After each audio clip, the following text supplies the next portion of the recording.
total here is 10.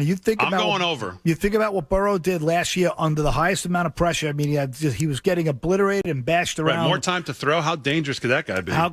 Think about what he did without it, especially with a team that has so much enthusiasm. There's such a great locker room, and Jamar Chase is legitimately uncoverable. So I think I have to agree with you there. Chargers at 10 and Colts at 10. Now, where the loss is going to come from in that AFC West is a big question, and a Colt team that might have upgraded at quarterback, but rumors and grumblings say that a lot of guys think that Matt Ryan's a big old jerk. He's not very popular so far in the rumor mill. Interesting here. Give me a quick hits. Both the 10. I think the Colts, I'd probably go over 9-8 last season. I think the Colts I'd go over. I'd say Matt Ryan is probably an upgrade from Carson Wentz. Probably. I think he probably fits in that offense a little better. I think if I had a gun to my head on Indy, it's not a play I'm playing right now. I haven't made a play on this, but I'd probably go over. Yeah, well, that offensive line was supposed to be better last year. They allowed a lot of injuries. They didn't have the continuity you expect them to. They still got the best running back in the game over there. 6th easiest schedule this year. With a great call on that. So the Colts, I think, land on 10. I don't love it. If this was 9.5, I'm buying. At 10, I won't. I missed the days with everything at a half on it. So, and then as far as Chargers go, it's hard to say where the loss is coming in that division. I think there'll be a lot of, every team will be about 50-50 within that division, and it's what they do against the, 26th ranked defense last year. If that doesn't improve, it's hard for me to see. Derwin James, though, back healthy again, get paid. Good pass rush, better linebackers. They did add some pieces in the back end. It's a tight number. I mean, again, gun to my head, maybe there's some value in slightly over 9.5, maybe over 9.5. We already did the Eagles. You want to know about that, go back. But listen, I guess we're running out of time. Listen, we'll do more on this on the podcast next week. And guys, thanks so much for listening. But listen, if you really want to start making money, please text us at 313-GET-INFO, 313-GET-INFO. Text free. Won't let you down. Text free to 313-438-4636. Text the word free to 313-438-4636. 2-0 today, absolutely free. Rest of the preseason, absolutely free. That Philly-Cleveland preseason game is on the radar. You'll get that as well. Text free to 313-438-4636. For Paul Nolan, I'm Damon Roberts. Glad you've been a part of our Week 2 preseason show. We'll be back next week for Week 3 on the freewinners.net radio show. Have a great weekend, everybody. We'll see you back here next week. All right, point spread players, here we go. After another huge Saturday in the preseason today, it gets down to the featured game of Week 2, and that's Eagles-Browns at 1 p.m. today, and we're going to give it to you absolutely free. Part of a 2-0 Sunday. You can get it for free by texting the word free. Send it to 313-GET-INFO. That's 313-438-4636. 313-438-4636. That's right, 313-GET-INFO. That's the number to remember. Text the word free to that, and you'll be locked in with 2-0 today. Absolutely free. And, of course, Eagles-Browns is the game. 1 p.m. Our featured game of Week 2 of the preseason. You'll get it absolutely free. Plus, we'll give you Mets-Phillies as we continue to be red hot on the diamond. Mets-Phillies at 1:35 first pitch. We'll give you that as well. So 2-0 today, including Eagles-Browns. This Eagles team, a team we have followed, a game we understand. We've watched what the Eagles have done in the preseason, and we know exactly which side to be on today in this Eagles-Brown matchup at 1 p.m. You'll get it 2-0, part of a 2-0 with the Mets and Phillies at 1:35. Text the word free right now to 313-438-4636. 313-438-4636. That's 313-GET-INFO. Folks, we are in Week 2 of the preseason. Week 1 didn't learn a whole lot, but Week 2 we are starting to make moves, and 2-0 today, absolutely free, is a great way to build the bankroll and get ready for the regular season. That's right, college football August 27th. Pro football September 11th. We are ready to roll. 2-0 today, absolutely free. All you have to do is text the word free to 313-438-4636. Eagles-Browns at 1 p.m. Mets-Phillies at 1:35. So an early start on your Sunday. Get on it right now. Text the word free to 313-438-4636. That's 313-GET-INFO. 313-438-4636. WPEN Burlington, Philadelphia, a Beasley Media Group station, home of the most entertaining sports talk in Philadelphia. 97.5 The Fanatic, Philadelphia.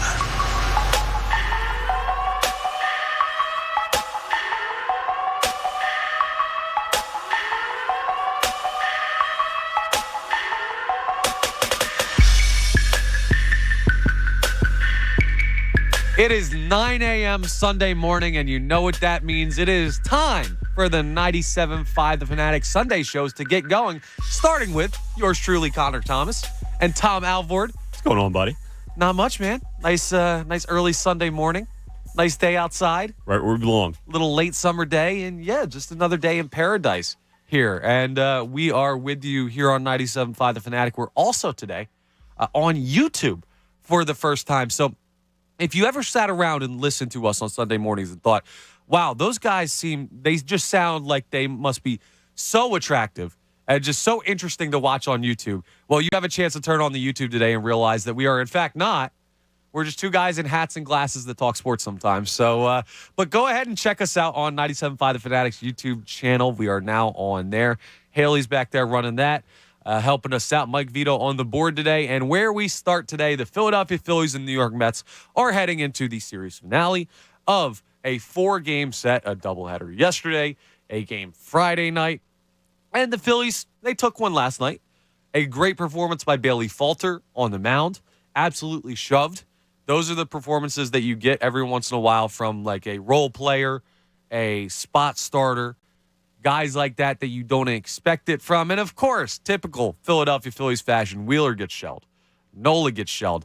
And then Bailey Falter looks like the second coming of Cy Young. So, hey, what are you going to do? It happens with other teams.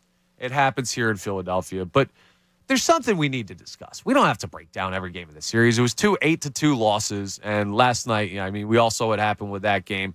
There was some good stuff the Phillies did, some not so good stuff. A lot of runners left on base. But Tom, there's something we need to come to terms with as a fan base. This is going to be hard to do. I can't blame any Philadelphia Phillies fan who can't bring themselves to do it because it's tough. We hate the Mets. Hate them. They're probably the biggest rival for the Philadelphia Phillies. The early 2000s, those mid-2000s chase down of the Mets and dealing with those rat New York Mets fans have left a generation's worth of a sour taste in our mouth. But the Phillies don't have to be better than the Mets right now. We just kind of need to accept this, right? Are the Phillies going to win the NL East, Tom? I would say no, Connor. Do the Phillies have to win the NL East to make it in? They do not. No. Factually, that is correct. They do not have to win the NL East to make it in the playoffs. This is a tough pill to swallow. But the Mets are better than the Philadelphia Phillies. That is a true fact right now. They've absolutely dominated the season series against the Phillies. It sucks to say. I'm not happy to say, and I'm not like, oh, thank goodness the Mets are better than the Phillies. No, I want the Phillies to beat the Mets every single time they line up against them. But we have to come to terms with the reality that that's not what it is right now. Does that mean that in a playoff series, the Philadelphia Phillies are resigned to losing to the Mets? No. Anything could happen in the playoffs. But we can't treat this like, oh, well, the Phillies can't compete against the Mets. This team's falling apart. You know how many teams in baseball can't compete against the Mets? There are about 27 teams in baseball that are worse than the New York Mets, and it may be more than that. They could be a top 2 team in baseball. I'd argue they're a top 3 team in baseball. They have the second best record in all of baseball right now, the New York Mets. So does it suck losing to them?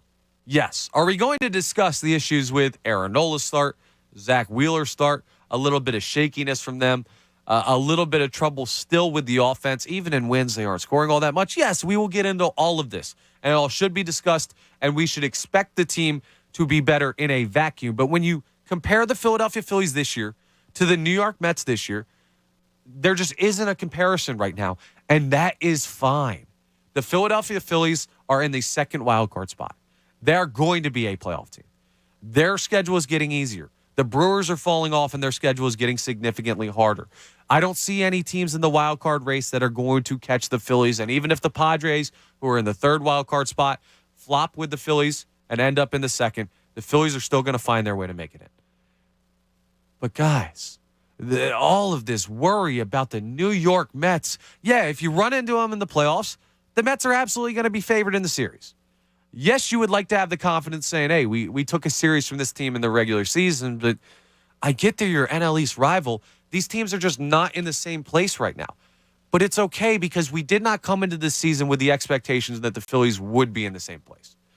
I don't know about you, Tom. Did you come into this season with all the Mets did this offseason, with the Braves being the reigning World Series champions, and say, hey, my expectation is for the Philadelphia Phillies to win the NL East? Because I feel like all of a sudden when we see them play a team that's running away with the NL East, at this point, the Braves made it interesting for a little bit there, but now the Mets have kind of got a stranglehold on this division. Now all of a sudden we're expecting them to handle the Mets. They're just not as good of a team as them, and that doesn't mean the Phillies can't compete. It doesn't mean they won't be a playoff team, because they will, but don't take these series against the Mets like they determine how good of a team the Phillies are, because frankly, you're seeing one of the top 3 teams in baseball, in my opinion. Is that fair? Yeah, I think that is fair. So I'll answer your question first. Coming into the season, no, I did not expect the Philadelphia Phillies to win the NL East with the additions that the New York Mets made, and then trading for Chris Bassett, I believe like the first week of the season or something like that. Steve Cohen is there, and Steve Cohen will spend as much money as possible to have that Mets team make the playoffs and make a deep run into the playoffs. And we talk about the Atlanta Braves, who are coming off a World Series victory. They lose Freddie Freeman, but they bring in a Matt Olson who is younger, under control for less money. So no, my expectations were not NL East champions for the Philadelphia Phillies. And it's not a detriment to them, just because the top of the NL East is very, very good. They're, probably 3 of the top 6, 7 teams in baseball when you look at record-wise. Right? That's really good, man. When I coming in, I said 88 wins for these Phillies, and I was like, they're going to make the playoffs, and I feel that same way right now. Now, I thought eventually the Mets were going to met a little bit and fall apart. It looked like they were maybe about a month ago. The Braves started to catch them a little bit. That's not the case, man. They are just on another level right now. And I think 2 things can be true, Connor. I think what you said is factually accurate. Okay. The Phillies are not on the same level as the Mets. That's true. That's fair. It is also August 21st right now. I can confirm. I don't need the Phillies to be on the same level as the Mets on August 21st. I don't care. As I mentioned, the Mets have the second best record in baseball. They are the second best team in baseball. Would we have loved a more inspiring start to this series from the Phillies? Yes. This was a big series for the Phillies. You avoid both Scherzer and DeGrom. You have your 2 horses out there, and you lose the first 2 games, as you mentioned, 8-2. I can understand why people would be angry and frustrated and upset with the Phillies. I was too. I was annoyed. Like, man, that's really the start you're going to give us. You're going to get us our hopes that high. You're going to get us that hyped up, and then you come out with those 2 blunders. That was terrible. But some of the overreaction I saw, man, after those first 2 games, I'm like, what are we doing here, guys? We still have. Yesterday, we had the 6th best record in all of baseball. I haven't checked. I'm going to check this morning in a second. The 6th best record in all of baseball. Yes, it's annoying to lose those first 2 games when you have Nolan Wheeler out there. Yes, it's annoying that the Mets are seemingly the only team that the Phillies can't compete with right now. Yes, it's annoying that Wheeler and Nola are 0-9 against the Mets this season, or the team is 0-9 when those 2 guys start against the Mets this season. All of that is annoying. But the overreaction, 7th best record in the MLB. Thank you, Mike. The Phillies have. The overreaction I saw after those first 2 games. Same old Phillies. They stink. Blow it up. What's the point? And I know some of it was tongue-in-cheek, but just it was constant overreaction. And listen, you can be annoyed. You can be frustrated with certain games when your 2 aces don't show up. But, man, this is still a good Phillies baseball team, and that was a really good response last night. And Bailey Falter. Man, and I've crapped on Bailey Falter a lot. I don't think that dude should be in the rotation. It's obvious they wanted to upgrade with Noah Syndergaard. But for him to go out there and have a stopper, ace-like performance when the world is falling, the sky is falling. Now, I'm not calling Bailey Falter an ace. You just did. I heard you. There you go. But he goes out there, gives you 6 innings against maybe the best team in baseball, second best record in baseball the New York Mets have. 6 innings, 2 hits, keeps you in that game, just the 1 run. Man, he stepped up big time, and that was a really good response from the Phillies. So as annoyed as I am with the first 2 games, listen, it's baseball. Baseball's a long season. It's a weird game, and the Phillies are not on the Mets level right now on August 21st, 2022. And Connor, that's okay. Yeah, it is. And as a fan base, what we have to do is you have to take the uniform out of the equation. If the Phillies had played, and I know it's different because they're not in the division, but if the Phillies had played the Los Angeles Dodgers this many times this year and had this much trouble, would we be saying that the Phillies are a bad team? Or would we be saying, man, the Dodgers are a wagon? If we saw them play... Second time you used that term to me today. Yeah, absolutely. Okay. They're a wagon. Anyway. If we saw them play, I don't know, the New York Yankees, who are sliding right now. But let's think about like the late July New York Yankees that seemed like the best team in the history of baseball. Absolutely unbelievable. The trading Joey Gallo for a minor leaguer and getting cursed New York Yankees. And you knew that was going to happen real quick. Like, Gallo goes to the Dodgers. He has like 4 homers already. Yes. Like, you knew that was going to happen because it's the Dodgers, of course. But yes, continue. Absolutely unbelievable turn of events there. But if the Phillies had done this, if they had played the New York Yankees this many times and they were getting beat by the Yankees, Like it wouldn't the Houston be Astros or something right. like It that. wouldn't be the Phillies stink. It'd be, man, that team's really good. Well, let me remind you, folks, as I stare into the YouTube channel camera, because I just remember we're on YouTube, the Phillies own the season series against the Los Angeles Dodgers, against the San Diego Padres, against the Milwaukee Brewers, against the St. Louis Cardinals. Those are all pretty darn good teams. 3 of the 4 of those are going to be playoff teams. Maybe 4. No, 3 of the 4 of those. If it's 4 of the 4 of those, then the Phillies aren't going to get in. So hopefully it's only 3 of the 4 of those are going to be playoff teams. But they're all playoff caliber teams. And the Phillies have won series against them. They've handled other good teams. Sometimes you just have a team you can't beat. But that's the nature of baseball. That's the nature of playing a really good team like the New York Mets. That's the nature of being in the best division in the major leagues. So you have to take the uniform out of the equation. I know it sucks not being able to beat the Mets. I hate seeing Mets fans happy. I hate seeing Mets fans throw out the first pitch at a game, which we will get into. Ridiculous. And then be happy because their team ends up winning. And I hate when they take over Citizens Bank Park. I hate that fan base. If it's not clear enough, I'll say it one more time. I hate the New York Mets. But sometimes you just have to acknowledge that this year that team's better than you. You hope you don't run into them in the playoffs. Anything can happen if you do. And one series can change everything in October. But right now, you cannot determine the worth of a team based on losing a series and they haven't even lost the series yet. They could still split, but potentially losing a series to one of the best teams in baseball and the best team in the National League, I think. So just we got to calm down on the criticism with the Mets. This is still a really good Phillies team. They're still going to handle their business. They're still going to beat the teams that they have to down the stretch. They're still going to get in. And don't let one team, because of our hatred for them, distract you from how good this team has been this year and how good the Philadelphia Phillies can still be. And despite everything we've seen the last 36, 48 hours from this Phillies against the Mets and all the overreaction we've seen, Connor, they still have a chance to split this series. And going into this series, that's all that a lot of Phillies fans asked for. Hey, the Mets are a really good team. Just split this series. Now, I know, like, a lot of us wanted them to go out and make a statement, win 3 of 4 on your home field, make a statement to not only the NL East, to the Mets, to your fans, to all of baseball that, hey, we can compete with the Mets. We are on the same level as the Mets. That didn't happen. That's okay. They still have a chance to split this series with Kyle Gibson on the mound today at 135. And real quick, and when it comes to the Mets, I think a little bit of the overreaction is because the Mets have been the Phillies for the past 10 years. They've been very similar teams that have spent a lot of money, that have made big trades, whatever it may be, and have fallen short year after year, have,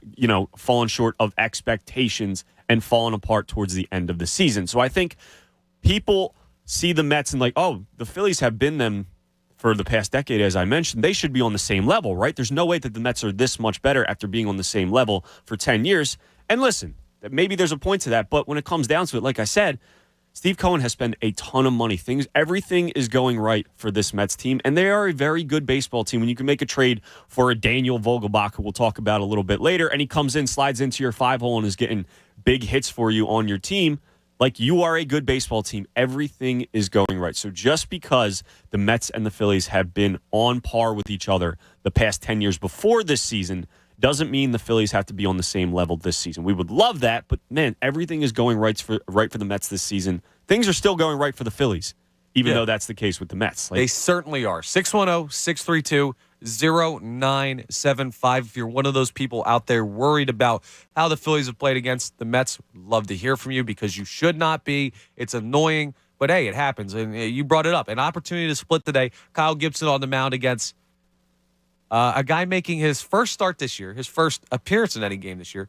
Jose, is it now? It can't be pronounced Butto, right? Butto. Is it Butto? It's probably not, but we're going to call him Butto. Jose Butto. Yeah, absolutely. Okay. Jose Butto, Butto, is making the start for your New York Mets in a spot start for them. A couple injuries with the pitching staff, so this is a game where the Phillies honestly are probably favored. You look at it. I don't see why they wouldn't be. Kyle Gibson's been really good in his past couple of starts. Jose Butto hasn't made a start yet this year or an appearance or anything for the New York Mets. So take advantage. And I know what people are thinking right now. Well, when the Phillies see these spot start minor leaguer guys, they always have trouble. No, they don't. It's fine. This is a guy that you could take advantage of, a right-handed pitcher. Here's a nice rule for baseball.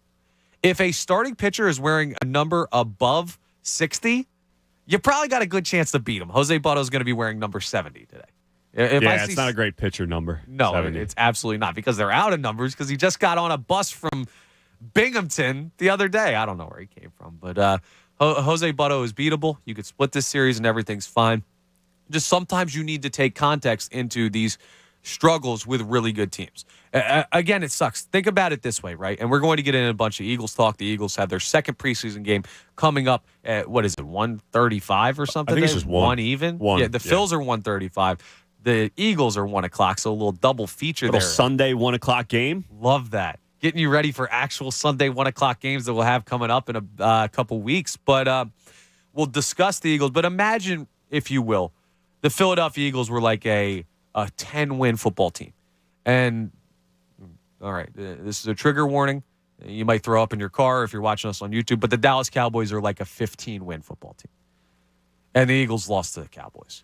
It wouldn't be because the Eagles stink, and it would suck because you always want to beat the Cowboys. That's essentially what the Mets are. They're just a really, really good team, and it does not mean just because the Phillies seem to be non-competitive against the New York Mets in the regular season that, one, they wouldn't compete against them in a playoff series because the Phillies have some of the best top pitchers in baseball, even though Wheeler and Nola have struggled recently. It also doesn't mean that they're a bad team that can't compete against other playoff teams because we've already seen them win the season series against 4 playoff caliber opponents in the National League. So we just need to slow our roll a little bit with the over-criticism of the Phillies from this one series against a really, really good baseball. Yes. Now that we're done defending the Phillies a little bit and, kind of calling out the overreaction that we've seen. Let's talk about why they stink. Yeah, we can still be angry about what we've seen this weekend. Listen, like in all seriousness, the game last night, even as you mentioned, man, they left everybody on base. Everybody on base last night. And the entire time, and this is something that I haven't really done with the Phillies much this season. I even tweeted it out. I was just like, man, there are too many missed chances, missed opportunities for this Phillies team so far in this game. It was like I saw your tweets. You were a little worried. Dude, there was a comeback coming for the Mets. I had that feeling. You get that diving play by Jeff McNeil with the bases loaded from JT Realmuto. I'm like, oh, man. Segura makes that play standing up, but good work play. This is the play that turns it around. They're going to get a little bit of a groove on. Then you find out that Sir Anthony Dominguez had some tricep soreness. If you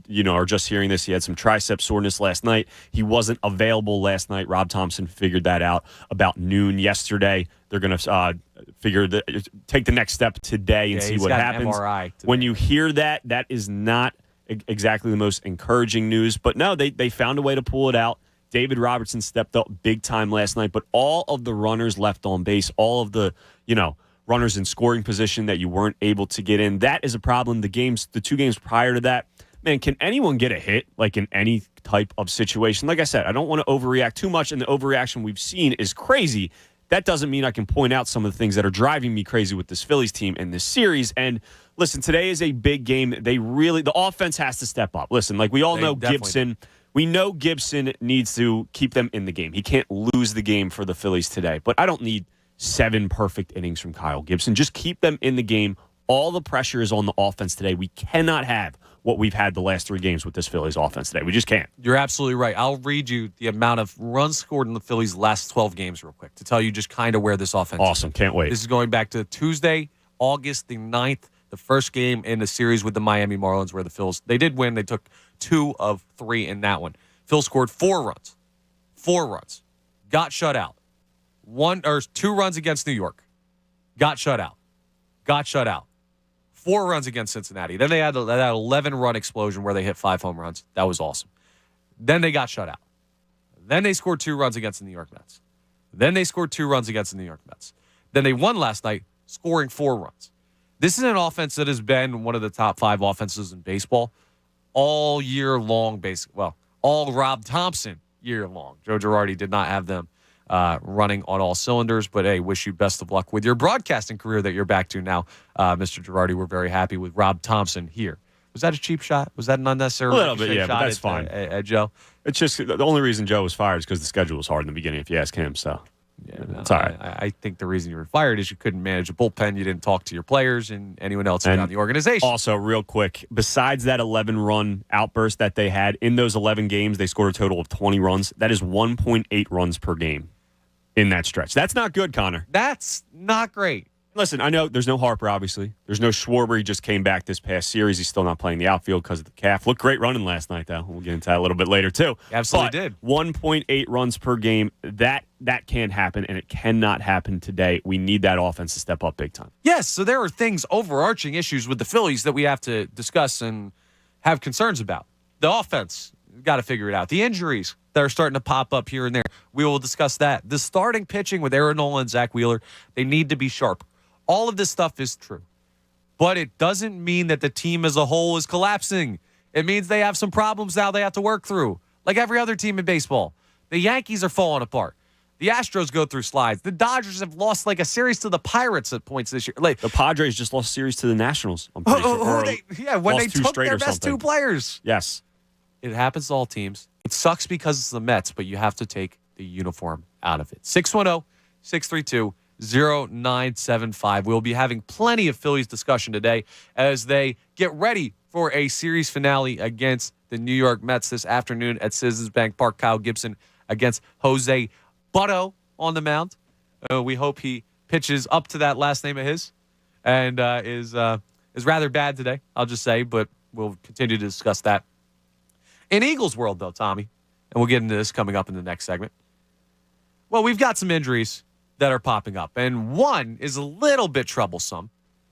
And there's been a lot of smoke surrounding a trade for a certain running back that could be on the field.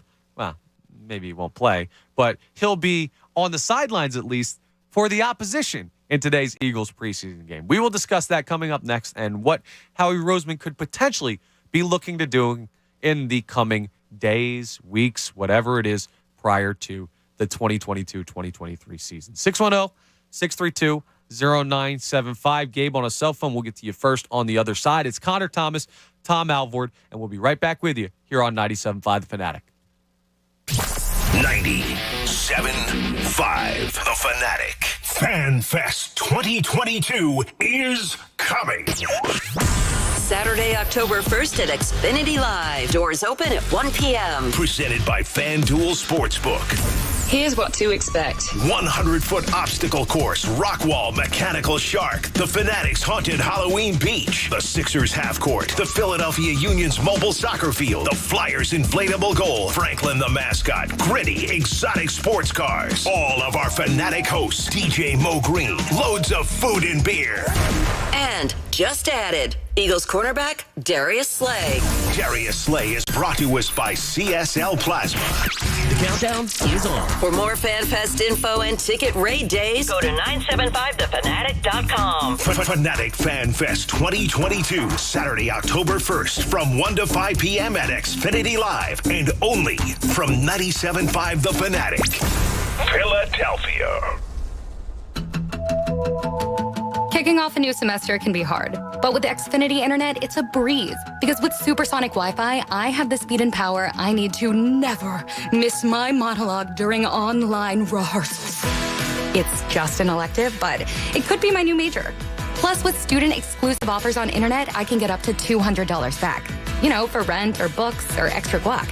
Always extra guac. But wait, just like a syllabus that says the other side, there's more. I also get a free Flex 4K streaming box. so I can pack the living room when new episodes drop. And with a free self-install kit, I can get myself connected in no time. Oh yeah, and there's also no annual contract required, which means, much like my freshman year major, I'm not locked into anything long-term. So don't wait. Kick off the semester with Xfinity. Visit xfinity.com/student to get started today. Limited time offer. Restrictions apply. New off-campus students with qualifying Xfinity internet. Recently, a new client called me and started by saying, "Mr. Morgan, I really need your help, but I'm just a nobody." Those words stunned me, and I immediately called him back, and we're now helping him and his family after a terrible accident. I'm John Morgan of Morgan & Morgan. Everybody who comes to our firm at their time of need is a somebody. I grew up poor, but my grandmother was like a queen to us. At Morgan & Morgan, our goal is to level the playing field for you and your family at your time of need. The insurance company has unlimited money and resources. You need a firm who can fight them toe-to-toe. For right at 30 years, we have fought them in courtrooms throughout America. Our results speak for themselves. And always remember this, everybody is a somebody, and nobody is a nobody.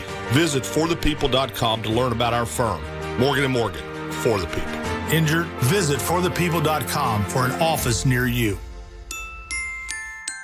This Fanatic Golf Report is brought to you by Parks Casino Sportsbook app, the #1 casino in PA. It's been a busy season in the Delaware Valley for women's golf events. Here are some of the big winners. In the W Gap Women's Championship at Tavistock, Megan Stasi won her 9th title with a 4-2 win over Ava O'Sullivan of Whitford. In the senior match play, Lorraine Jones of Marion won the title with a 2-1 win over Susie Spottelson of Rivercrest. In the mother-daughter at Huntington Valley, it was Lynn and Jackie Rogowitz winning over defending champs Tina and Molly Greger. For the Fanatic, I'm Mike Rose. Is today your lucky day? You bet. Because the new BetParks app is everything you want in a digital casino and sportsbook. It's easy to sign up, fun to use, and faster to win than ever before. And all new BetParks app users can choose between a $20 casino bonus or a $20 free sports bet. Which begs the question, is this the most rewarding casino and sportsbook betting app ever? You bet. BetParks. Gambling problem? Call 1-800-GAMBLER. Terms and conditions apply. Pennsylvania and New Jersey only. We buy any car. We buy any car. We buy any car. Any. Did you know trading in your car at a dealer could cost you money? A recent study found consumers who trade in their car pay an average of $990 more. So don't trade in. Sell it to We Buy Any Car. Learn more and get your free online valuation now at WeBuyAnyCar.com. Find out how much your car's worth at We Buy Any Car. In the wee hours of the night, when everyone else is fast asleep, you're the one on third shift, burning the midnight oil. When a part fails and everything comes to a grinding halt, regardless of what the clock on the wall says, you leap into action. Grainger is with you and all the ones who get it done. With 24/7 customer support by phone or click to chat. Call, click Grainger.com, or just stop by. Grainger, for the ones who get it done. People do some pretty cool things in their 40s and 50s, like go back to college, learn to skateboard. Whoa. Okay, maybe that one's not for everybody, but saving for retirement is. At aceyourretirement.org, you can get on track with your retirement savings no matter your age. Just have a free 3-minute chat with the friendly digital retirement coach, Avo, and receive personalized tips to help boost your savings. Start chatting with Avo today at aceyourretirement.org. A message from AARP and the Ad Council. Something you probably do know. Progressive can not only offer you a great price when you bundle home and auto, they offer you round-the-clock protection. Something you probably don't know, the average oak tree branch can hold 70 pounds. Something you probably do know, your neighbor is building their kid a treehouse. Something you probably don't know, a falling treehouse would take out your whole fence. Bundle your home and auto with Progressive and get more than a great price. Get round-the-clock protection. Something you know for the things you don't know. Coverage from Progressive Casualty Insurance Company, affiliates, and third-party insurers, and subject to policy terms. Bundle discount not available in all states or situations. The roar of our engines, the pump of our heartbeats, the pedal to our metal, the sparks that ignite us, the pistons that push us, the passions that drive us. From the feelings that move us to the places that pull us on the roads that unite us. With nearly 6,000 stores and over 17,000 auto care centers, Napa has America's largest network of parts and care, here to keep you firing on all cylinders. The biannual blowout is just a week away, and we've got a lot of work to do. Keenan's Rug Emporium is rolling out a Labor Day bonanza. We have that flatweed shipment coming in. He needs 10 new sales associates as the crowds loom large. Someone run a stock check on all the Moroccan 8x10s? Indeed can help him hire great people fast. I need Indeed. Indeed you do.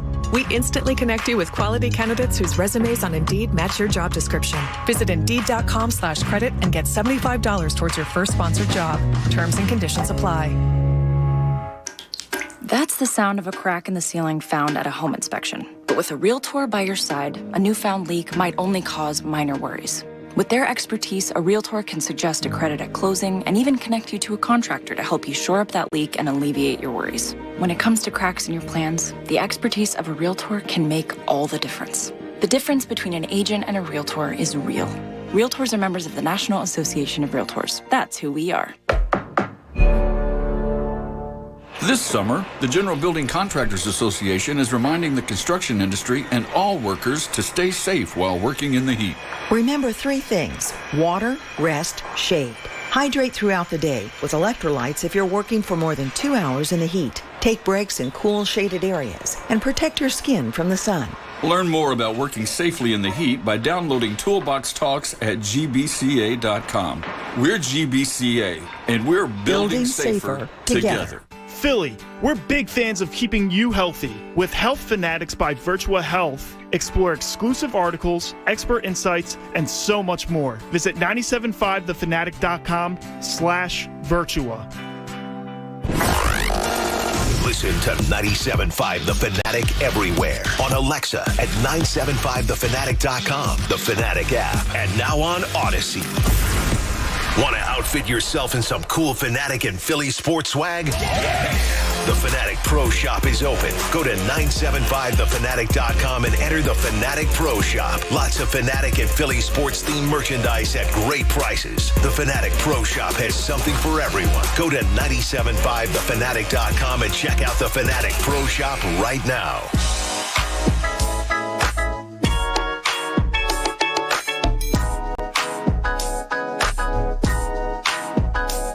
Oh, 9:32 here at 97.5 The Fanatic. Connor Thomas Alvord, and Mike Vito. You love what I see. You know what's my favorite part about being on YouTube? What's that? Is all the times you roll your eyes at me over the course of the show. Yeah, people can see it now. Yeah, you're in for a treat, YouTube. It happens pretty often. much, yeah, it's like 2 or 3 times a segment, give or take, which is awesome. But yeah, Thomas Alvord and Mike Vito on the board. Pushing the buttons, running everything back there. Haley running the YouTube. Yes, thank you, which Haley. we are on. Go check us out, 97.5 The Fanatic YouTube page. Also, I noticed on you, because I went back and I didn't have it up. That's my bad. And I looked at myself. Yeah. And my posture was horrible. Yeah, dude. I was like the Hunchback in Notre Dame. You look like Quasimodo. Yes. Now, the issue is this mic doesn't go very high. And this chair doesn't really, adjust all that well. And I'm a relatively tall person. Now, I'm not like Jamie Lynch, who's like 6'4", but I'm relatively tall. So I'm at the struggle here of I don't want to hunch over, but I also don't want to look shorter than you. So I don't know what to do here. Well, you need to just have worse posture. Your posture is too good. Okay? Thank you. When your back is just naturally curved from sitting on the couch for like 8 hours every day and never like sitting up straight and pulling your scaps back and sitting the proper way, then I look normal just hunched over the mic. That's fair. So your posture's too good, and you should talk to your chiropractor about making that worse. About making it worse? All right. Maybe mix in a little scoliosis next time. I'll try my Ask best. for a nice dose of that. Get one of those back realignments that ends up with someone being like 2 inches shorter because they snap your spine. I'll look into it, buddy. Chiropractors are such a racket, man. It's just basically you're popping your joints and What is a ruining your racket? back. Like a ripoff? Yeah.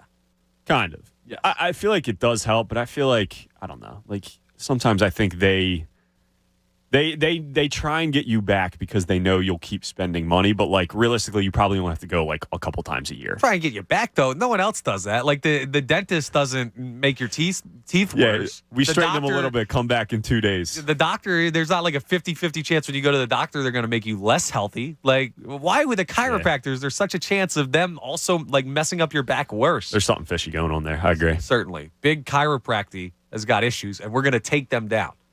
I think chiropractic. Sure, we'll do that. Nah, we're probably just going to talk about the Eagles. That's but cool. It was a nice thought. Maybe at some point in the future when I get a couple days off here.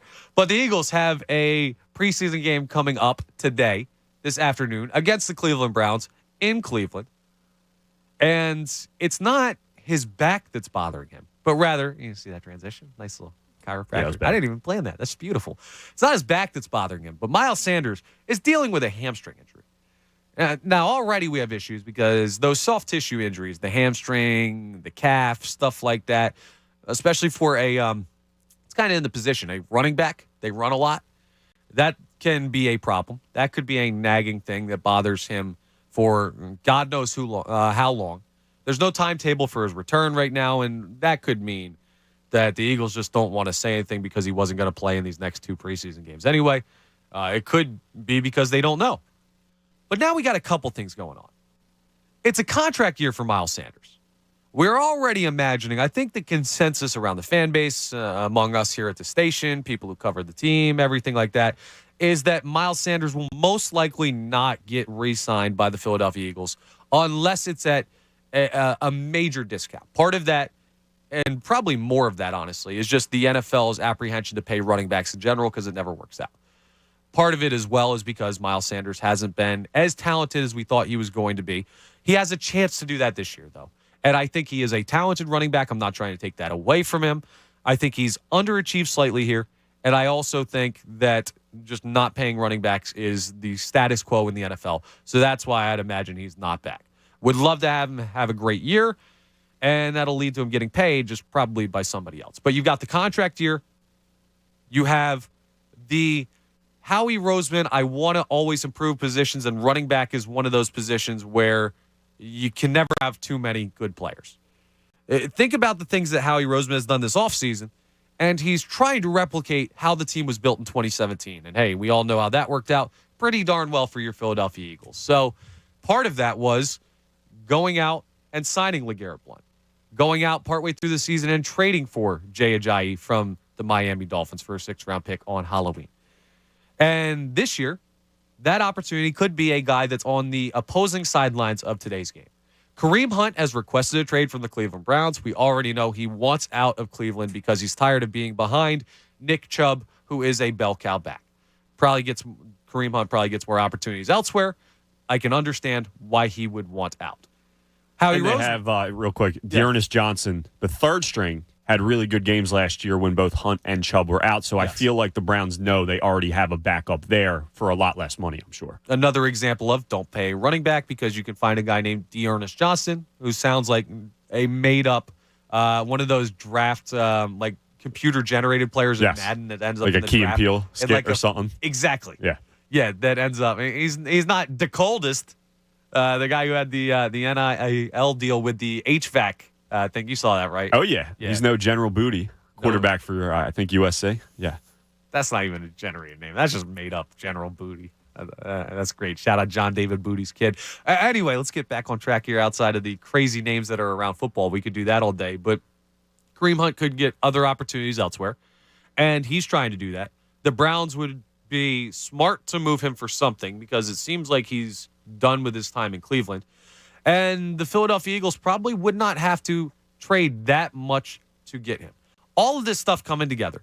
And now you have the hamstring injury with Miles Sanders where it's kind of like, hey, you got to make a move now if you're going to make a move because there's an opportunity to use Kareem Hunt. There might be a need for him early in the season as Miles Sanders works back from this. Hopefully Miles Sanders is healthy for week 1. But all of this comes together. So I ask you, Tom, is all this smoke leading to the Kareem Hunt fire? Is it an inevitability that Kareem Hunt is ending up in Midnight Green? Could there be another running back? Could there be no trade at all? And all of this is just wishful thinking by Eagles fans because we know, let's be honest with ourselves, Philadelphia, every time that a player sneezes in the direction of Philadelphia, there's photoshops all over Twitter of them wearing Eagles jerseys. And sometimes, like A.J. Brown, it works out. And sometimes it doesn't. So just because there's a lot of talking about it among the fan base doesn't mean it's going to be a thing. But how much legitimacy is there to the chances that Kareem Hunt could be a Philadelphia Eagle? Heck, by the end of the game today, by the end of next week. He just moves sidelines, just walks across the field. It's happened before. Yeah. More so, and we saw it in the MLB this in baseball, year at the trade deadline. But so what are the chances in your mind? Because I think it is very, very likely that Kareem Hunt ends up a member of this team. I don't think it'll cost the Eagles all that much. And Howie Roseman, I think, is in deep discussions with the Cleveland Browns trying to find a way. Maybe it's an Andre Dillard for Kareem Hunt. Maybe it's draft picks. I mean, we saw if you Gardner Minshew, possibly. Possible. I know they have Jacoby Brissett, but maybe they see Minshew as an upgrade. No, I don't trust Carson Strong as the backup on this team, but possible. Yeah. So I think it's very likely. How do you feel? I think it's likely. I think you're not willing to put the very likely? No, because I don't know. I think this just could be Howie Roseman just going out there, making conversation with people, planting the seed, if you will. Maybe this is something that maybe happens during the season, not necessarily before the season starts, and he's just kind of like having discussions with Cleveland's front office now, just, hey, like, we're interested, or, hey, what's up with Kareem Hunt? How willing are you guys to do this, or that? But I think when it comes to Howie Roseman, most of the time where there's smoke, there's fire. And it's not always him trading for someone. It's them being in trade conversations. Like we talk about it a lot of times with a lot of different players out there. When Jalen Ramsey was available, it came out shortly after that the Eagles were interested. I believe it happened with Minkah Fitzpatrick as well, if I remember. But anytime Howie Roseman is talking about a player and a player becomes available, it usually leaks out that the Eagles were in conversations with those teams about that player. So, yeah, where there's smoke, there's fire with Howie Roseman. And listen, it's a need for this team potentially. I don't want to overreact too much to a hamstring injury in August, in the second week of the preseason with Miles Sanders. But, man, like, this is a guy who has not been able to stay healthy. I believe he's only started 12 games each of the past 2 seasons, which isn't enough if you are a running back trying to get a second contract in the NFL and a big second contract in the NFL. There's been leaks out that Kenny Gainwell hasn't taken a huge step, and maybe he's not exactly where they'd like him to be if they're relying on him to, get more touches and less touches from Miles Sanders. And then you have Boston Scott, who, listen, we all love Boston Scott and what he does, especially against the New York Giants, but I think you can improve over a Boston Scott at the RB3 position. So with all that being said, and the Eagles being in a win-now mentality, having a win-now mentality, and I know, anything can happen in the NFL, but when you go out and you sign guys like Hassan Reddick and you trade for guys like A.J. Brown and you get a guy like James Bradbury, like, you are in a win-now position, especially in a wide-open NFC. So, yes, I believe... What do you mean, real quick? Let's clarify this. By win now. Win now doesn't mean you're going all in for it this season. Win now means you see an opportunity and you're doing whatever it takes to make your team better. Now, you're not doing it to a fault. You're not trading 2 of your first-round picks for Kareem Hunt just to get a running back in here. No, that's blasphemy. Okay. But I think it's seeing any opportunity to make your team better for this year while also not handcuffing you for future seasons. I think just because I say win now, that doesn't mean so it's not all this in. Season. No. It's win now. Like, yeah, should be a win. Anytime I say that, and I've said it with the Phillies too. Anytime people hear me say that, I don't mean they're going all in for this season and it's Super Bowl or bust. No, but they see an opportunity to make some noise potentially with a weaker division, with the Cowboys losing some key players, and let's be honest, the NFC not being as strong as you would think, with Devontae Adams leaving, Tom Brady another year older, them having some injuries. Matthew Stafford has like tendonitis or something in his elbow that's flaring up. So they see an opportunity. So I think because Howie Roseman is the GM that he is, they will do anything to make this team better as long as it doesn't handcuff them for the next season and future. Yeah, I agree with you. And Howie Roseman's track record has shown that. He loves to trade. He is one of the most prominent traders among front office members in the NFL in this time period we're in, which is the start of training camp to the start of the regular season. This zone, Howie Roseman does a lot historically in this time frame. He has done something already. He moved J.J. Arcega-Whiteside for a player that the Seattle Seahawks were going to cut, but we're probably going to cut J.J. Arcega-Whiteside here anyway. But hey, they got a guy who potentially help you on special teams, and I didn't think they would get anything for a J.J. Arcega-Whiteside. So hey, anything is better than nothing. But he's a great blocker. You can't get a second-round pick back for a great blocker? Real quick, I mentioned it last week, and I mentioned it a little bit yesterday when it comes to Kareem Hunt. I understand why people would want to make that move. I'm not here to tell you that you're wrong if you want to make that move. I understand why the Eagles would do it as well. I like making your team better, capitalizing on any opportunity. To me, the guy has over $6 million on a cap hit this season. That is more than double all of your running backs combined. Your highest paid running back is Boston Scott at like $1.75 million. So there's that to the equation. There's also the off-the-field stuff. And listen, there hasn't been any issues since, but I can't ignore what happened, 8 years ago, whatever it is. I understand people make mistakes, but I try and be relatively consistent in my thinking when it comes to that. I know there was an apology video circulating. That was like a couple days after he got cut. So to me, I understand why people would want to do it. I personally probably am out though on a guy like Kareem Hunt. Okay, I'm absolutely in. But you just laid out the reasons why you wouldn't be. And for me, he's in a contract year himself. He's an unrestricted free agent in 2023, meaning he's off the books. If you can make the cap work this year, who cares? What else do the Eagles really need to add? Like, short of covering for injuries at some point in the season, injuries will happen. If you have to bring in a guy to fill a hole because of that, yeah, you'll have to make a trade, but what else does this team really need right now? They're pretty set everywhere. Yeah, so, besides like safety and maybe backup tight end. Yeah, they're pretty good besides that. So I think he fits well, and I think the talent level would be wonderful to have in the backfield that's going to be a very balanced offense. He's good in the pass game. He's good in the running game. And I would like to see him in Midnight Green this year because I think he just takes that other step. He continues to push the Eagles closer and closer towards the ultimate goal, which is being the best team in the NFL and winning the Super Bowl. And that's not what the season is about. That's why I asked you what you mean by win now. But the closer you can get to that, the better. 610-632-0975. Would you make a trade for Kareem Hunt? Would you want him in Midnight Green? Concerns with the cap hit, concerns with the off-the-field stuff. All of this stuff is valid. I would do it. Tom Alvord says he probably would not. And what say you? You can jump in. We're also discussing the Phillies and want to open up the phone lines now. Let's start with Gabe on a cell phone who's been waiting patiently. Gabe, you're on 97.5 The Fanatic. Connor, what's going on, man? Good to talk to you, brother. Hey, Gabe, you got us on speaker, man? You're kind of hard to hear. Sorry, brother. Give me 1 second. Yeah, no problem. Better now? Much better. All right, sorry about that. Okay. So basically, so I wanted to start off with the Phillies, but let me start off as we're just talking about that. I am absolutely in on Kareem Hunt. Like, I love the idea of having him here because I definitely think he's other than just, that high cap hit, but kind of a low risk, low reward. Low risk, high reward type of situation, if you would say that. Yeah, that's pretty much where I'm looking at it. Like you said.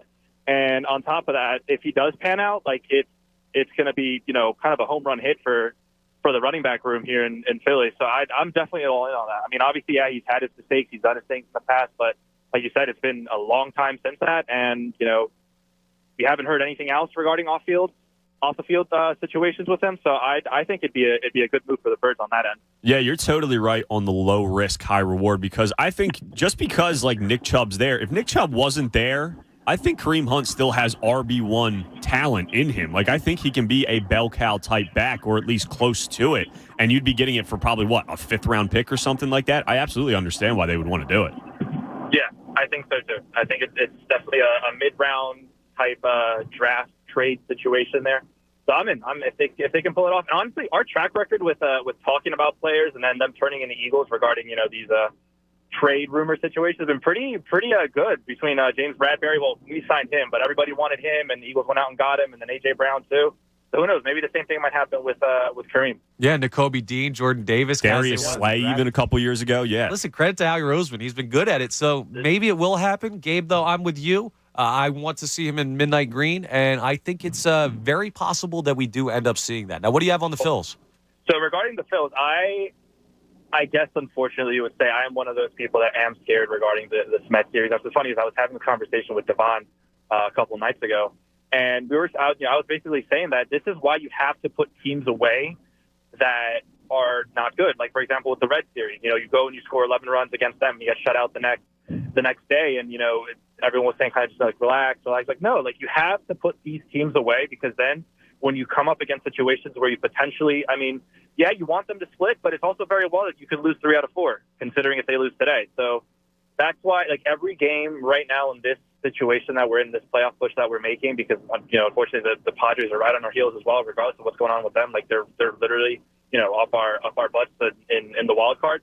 So you need every game possible, every win possible. And that's why, like I said, again, teams like the Nats, the Marlins, the Reds, like, you have to put them away. You have to. Yeah. Because then when you go against, powerhouses like the Mets, you run into situations where you might not fare as well, and then that plays against you with this playoff push that we're doing right now. Yeah, and Gabe, I think that concern is a lot more valid, and I appreciate the call. Got to move on here, but thank you. You enjoy the rest of your Sunday. I think the concern about the lack of run production against teams like the Reds, that's a lot more of a concern than what they're doing against the New York Mets. That's valid, but we can't then turn that into, well, now they have to beat the Mets, right? Because, yeah, it turns into that type of situation for them record-wise.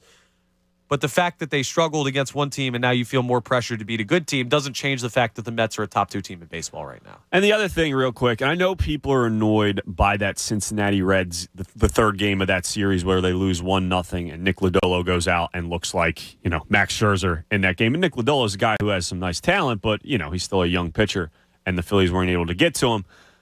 Ricky Bottalico said it best, and this is coming from a guy who played many seasons in the MLB. I've heard of him. Against those bad teams, you can hear him 10-2 or 10-2, 2-6 every he's single on day. middays now? I see the cousin tunes behind you threw me off. 2-6 every day on the best show ever, Ricky Bottalico. And 6 a.m. to 10 a.m. every Thursday. Well, 9 a.m. to 10 a.m. every Thursday on the Jockey Cage Show. Look at that. You're welcome, Ricky.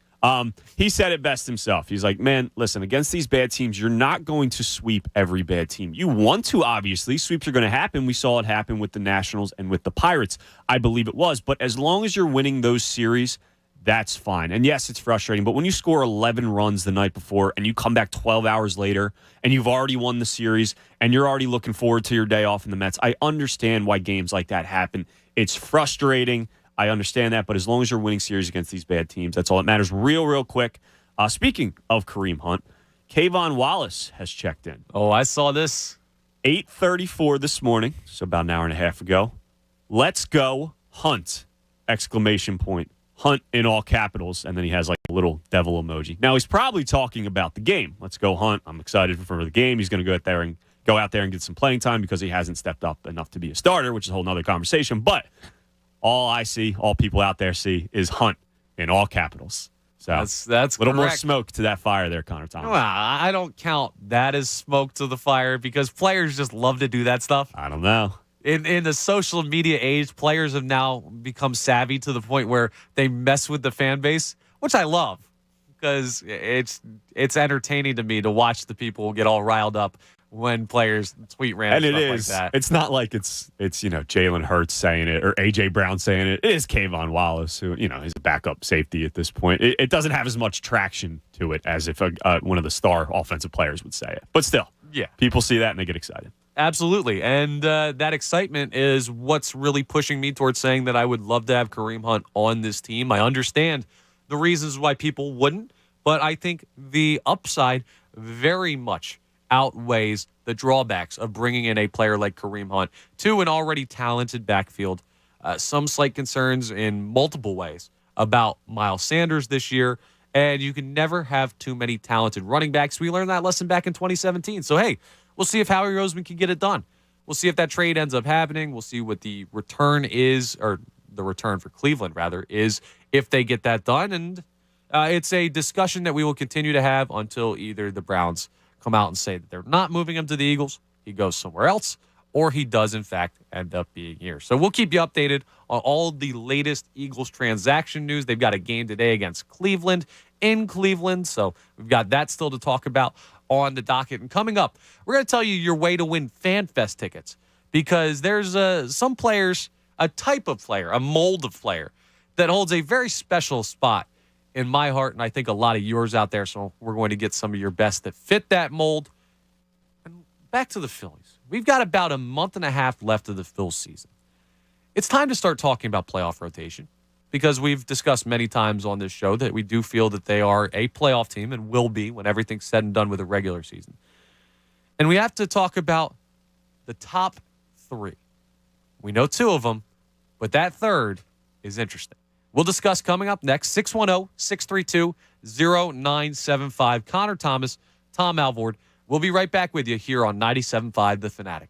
97.5 The Fanatic. Hi, it's Cuz. Is your summer weight loss plan not working out as well as you hope? Look, hope is not a strategy. This is what you got to do. Contact NJDiet.com today. They will contractually guarantee you will lose 20 to 40 plus pounds in only 40 days. Just go to NJDiet.com. Their program starts with bioenergetically personalized supplements that are based on your saliva, your hair, and your blood work. And then NJ Diet uses DNA testing to create your ideal diet plan and workout regimen to help you keep the weight off. You're not sure you can do it alone? NJ Diet's with you every step of the way. You're fully monitored by their certified staff to make sure you're burning fat, not just losing water. You'll also get the doctor's personal email and phone number. NJ Diet is committed to you keeping the weight off. It's all natural, no shots, no hormones, no surgery, no prepackaged foods. Locations close by: Newark, Delaware, King of Prussia, Cherry Hill. Worldwide live online video consultations. Call them. 855-5NJ-DIET. Or go to NJDiet.com. That's NJDiet.com and lose the weight for good. T-Mobile believes customers deserve to get more without paying more. Everything from entertainment benefits like Netflix on Us to travel benefits to Scam Shield protection, all with taxes and fees included. So the price you see is the price you pay. When you're a T-Mobile customer, you get over $225 in value every month in benefits with our Max Family Plan. That's like paying for nosebleed seats and getting to sit in the front row. That's right. At T-Mobile, your family gets over $225 worth of value and benefits with our Max Plan each and every month. Plus, with our Price Lock Guarantee, we won't raise your rate plan price for talk, text, and data ever. That's like paying for a cab and getting a stretch limo. At T-Mobile, you get value beyond the expected. Qualifying service required. Value based on included monthly benefits. Sales tax and regulatory fees included in Max's monthly price. Price Lock guarantees rate price of talk, text, and data for new accounts with qualifying service. Exclusions apply. See details at T-Mobile.com. There is a place outside of Philadelphia where the aroma of freshly baked bread brings you back to more traditional times. The era when families joined together to enjoy an authentic old world taste with traditional recipes and fresh ingredients. That time and place still exists at Corpele's Italian Bakery and Deli. Since 1924, now 4 generations and 4 locations. The Corpele's family has been bringing you back to a more nostalgic time by sharing their favorite recipes and consistently adding new flavors for new traditions. While Corpele's Italian Bakery and Deli is well known for their famous tomato pie, voted best in Philadelphia, nothing compares to their fresh baked bread and strombolis, handmade pastries, cookies, pies, and a wide range of custom cakes. For a list of locations and all your party needs, explore more at CorpelesBakery.com. You know, energy costs can dramatically affect your company's bottom line. How about putting 30 to 40% of those costs back into your company at little or no cost to the company? At Beyond the Bulb, they provide energy efficiency upgrades to commercial and industrial customers in the PICO and PPL utility service areas. They're energy efficiency experts. They were just awarded the PPL Direct Discount Contractor of the Year. They're going to use local rebate programs to help offset the costs to your business. So go to beyondthebulb.com. That's beyondthebulb.com, or dial 484-246-6542 for a brighter bottom line.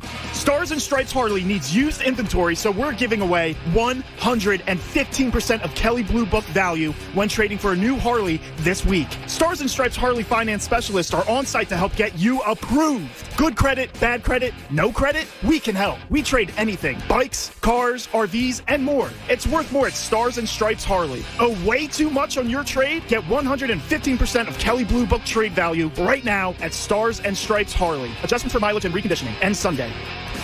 This is boot camp. This is the real thing now. You've never done anything so hard in your life. You don't understand how you can finish. It takes inner strength and desire to become a Marine. When I finished, I was like, I did it. The moment I will never forget is when this drill instructor that I admire so much comes up to me and said, "Good morning, Marine." PFC Summer Volkman became a Marine. Can you?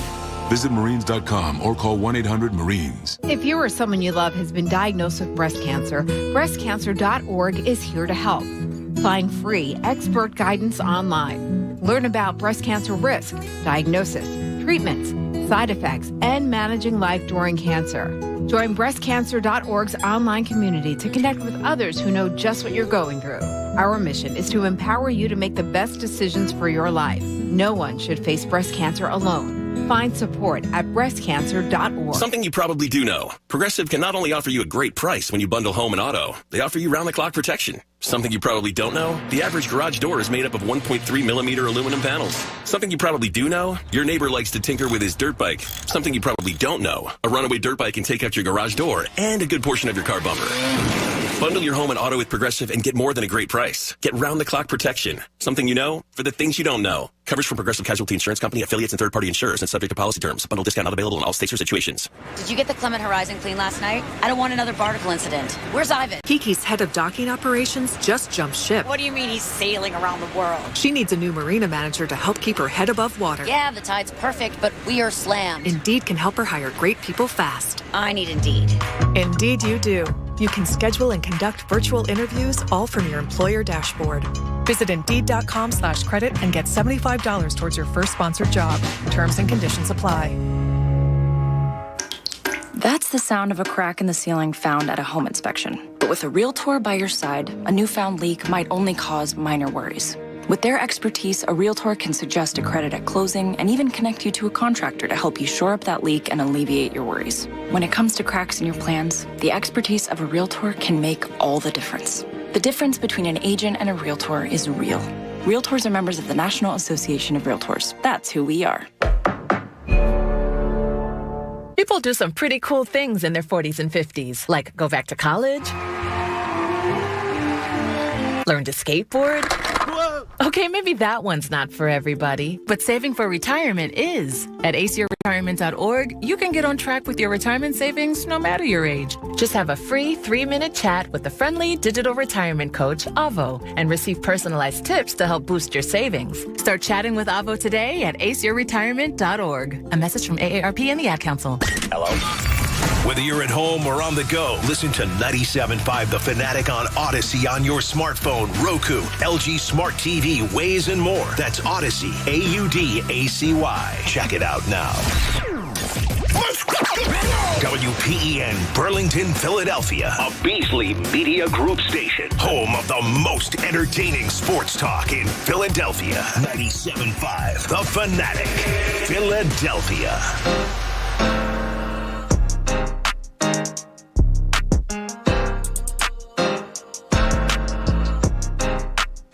10 o'clock hour here, 97.5 The Fanatic.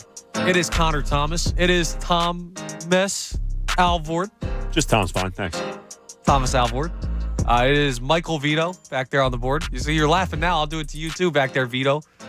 We'll go full names for everybody. Full government. Michael Vito and Haley's back there running the YouTube. And we're with you here on 97.5 The Fanatic. We are on YouTube today. We are. So you can first check us time out ever. there. Yeah, first time. Not bad. You're doing pretty well. You wore your best white T-shirt for us today, which wore my Corona shirt. Yeah. Not that I'm all that dressed up anyway. I'm not going to tell the people what I'm wearing though, because if you want to know what I'm wearing and you're just listening on the radio, go to the YouTube. It's can't miss stuff. It's you absolutely have to tune in for it. It's a plain black T-shirt with my college baseball logo on it. But check it out anyway, because it's fun to watch on YouTube. We got some good discussion going on in the YouTube chat right now. So appreciate you guys all joining us there. Now, Tom, I'm doing some scouting today. Is that right? Yeah, I am. Not Philly scouting or Eagle scouting or Sixer scouting or Flyer scouting. Going to the bar or something? Not the bar. No, I'm going to be playing a golf round today. Is that right? Yeah. Over in South Jersey, in Mount Laurel, New Jersey. Can you guess what course I'm playing, Tom? My guess, out of nowhere, Ramblewood Country Club. Absolutely correct. How did you know? I'm that guy. I'm going to tell you. I'm checking out Ramblewood today.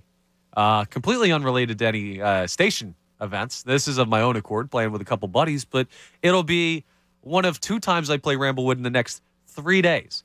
Because coming up Tuesday, well, we have the Fanatic Summer Golf Classic, the Scramblewood at Ramblewood, presented by Corona Premier. It's this coming Tuesday, August 23rd at Ron Jaworski's Ramblewood Country Club in Mount Laurel, New Jersey. Tee time is at 1 p.m. The Jockey Kate Show and yours truly will be there. Anthony Gargano will also be there. We'll all be broadcasting live, and everyone from the Fanatic will be there. Bob Cooney, Jamie Lynch, Pat Egan, Tyrone Johnson, Hunter Brody, Ricky Batalico, Jen Scordo, Devon Givens. Well, we have a lot of people who work here. And I believe, Tom, you're going to make an appearance. Yeah, I'll stop by, Don't show really face. let anyone into this place, Hopefully sneak on, play around. We'll see what happens. That'll be great. It'll be great to see everybody out there. So if you get yourself a spot in the Summer Golf Classic, it also includes lunch from Jersey Mike's Subs. Dinner's included too. I'll be at the dinner, and I'll be helping out hosting a little bit. I'm not sure exactly what I'm doing there, but I will be around for the dinner too. But you'll be there. I will be there. And guess what? Your first Corona, not $1, not $2, not $3, $4, not 50 cents, none of that. It doesn't cost anything. It's free. Everyone also gets a free pair of tickets to FanFest. This is almost sold out, so sign up now at 97.5thefanatic.com. Portions of the proceeds benefit the AACR, the American Association for Cancer Research, and it's also presented by, when we know Corona Premier, the exceptional light beer, Steven Singer Jewelers. Go to i8stevensinger.com. Copair, your partner in weight loss, the gold standard in Philadelphia. Ferguson HVAC, your Delaware Valley Train heating and air conditioning distributor. Everfresh juices and juice drinks, Nature's Refreshment, Dry Tech waterproofing solutions, and 97.5 The Fanatic, Philadelphia. Okay. right. A lot of sponsors, a lot of people, a lot of stuff going on. It's a big event.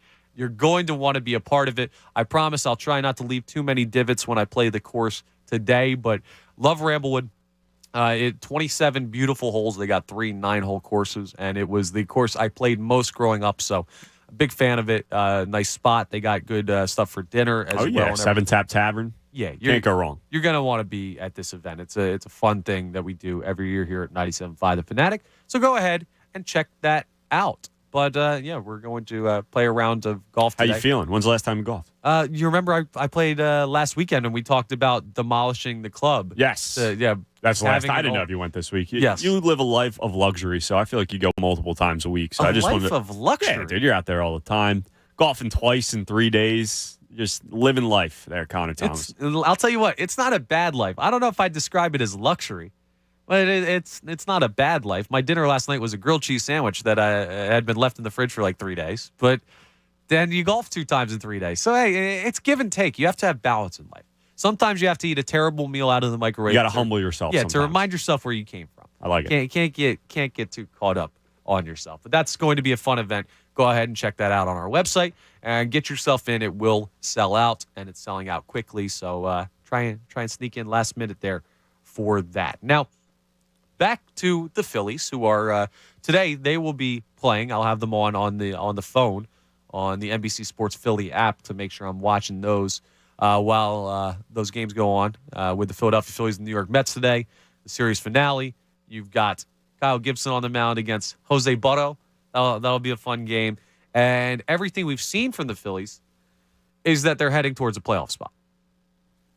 And the question is, well, you're looking at a 3-game series. And hopefully in a 3-game wild card series, you only need 2 starters. Hopefully it's a Zach Wheeler win. Hopefully it's an Aaron Nola win.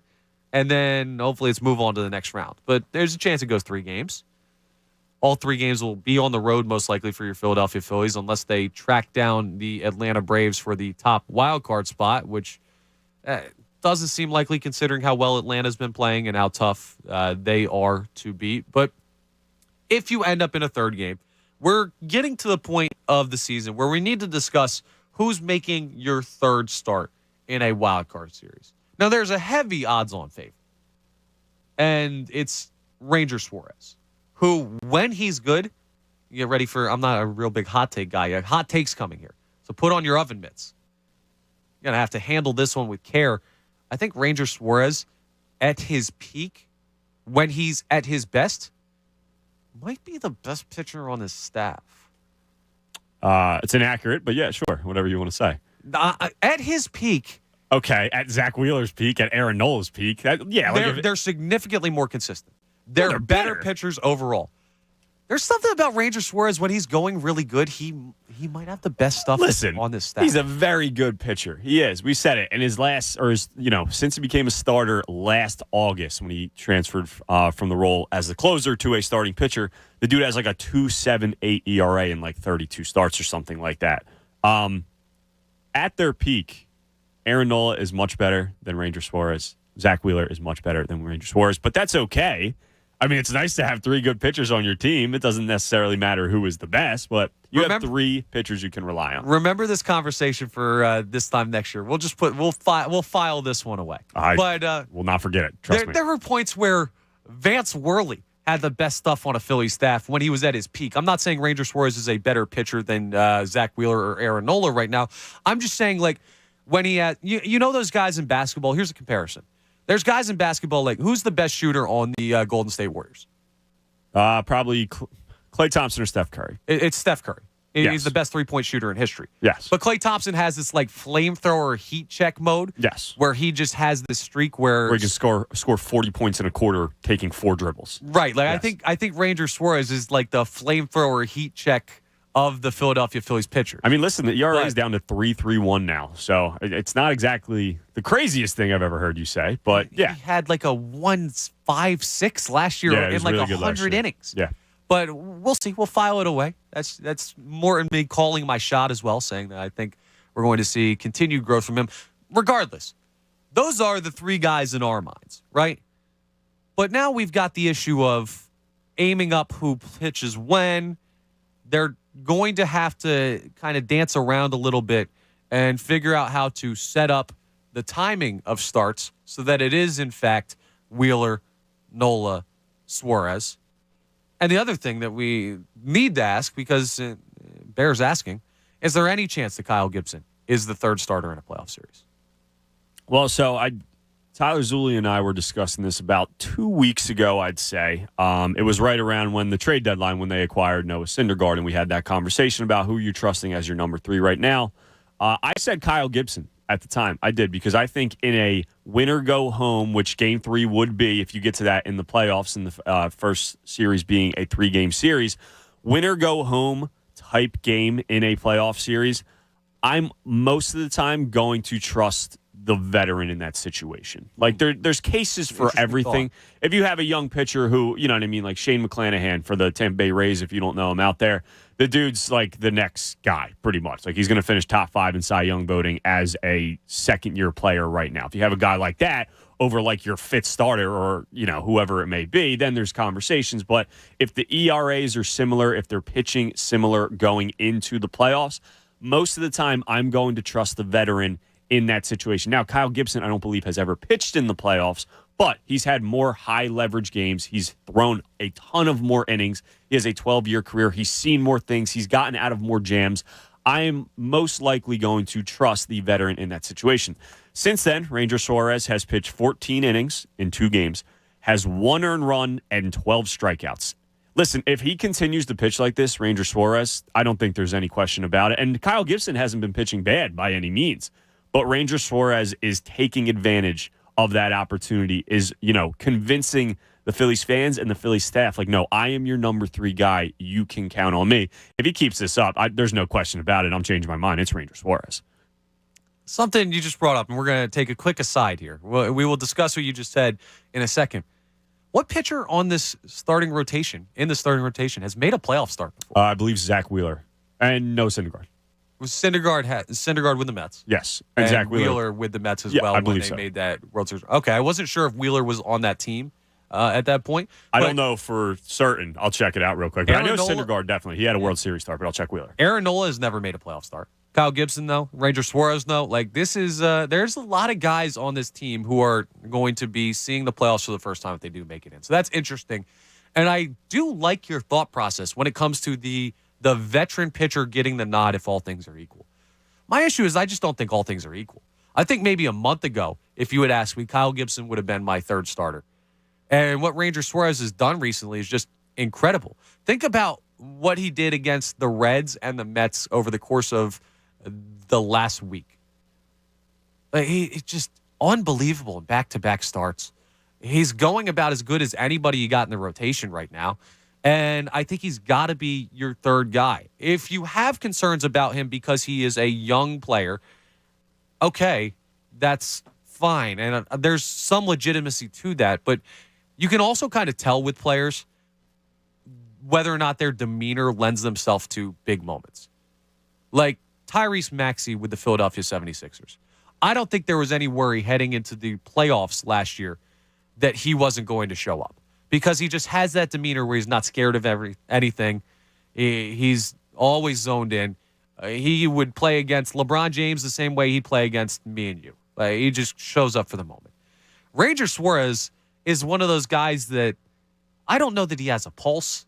I've seen him smile like twice. He just kind of has like nondescript emotions. He just goes out there and just dominates. He is so cool, calm, collected. Looks like he fears nothing. I mean, dude, being thrown into the closer role like he was last season as a non-traditional closer. No, he doesn't have like the high 90s fastball or anything like that, the overpowering stuff when it comes velocity-wise at least. But, dude, even in his closer role, he looked calm at all times. Like, the moment wasn't too big at all times. And this is what? Last year, a 24-year-old rookie in, like, the worst bullpen in the majors being thrown into that situation. And then he transfers over to a starter and has an ERA under 2. Like, man, that kid fears absolutely nothing. So, there's an interesting conversation. Let's get a little weird with this while we're doing it because we're on YouTube. I'm seeing some conversations on YouTube. Ed Wright says, Nola, I don't trust. Willie Z says the only question is if Nola loses it in September again, does Rangers start game 2? So let's have this discussion real quick. It's fun hypothetical. We don't know what's going on.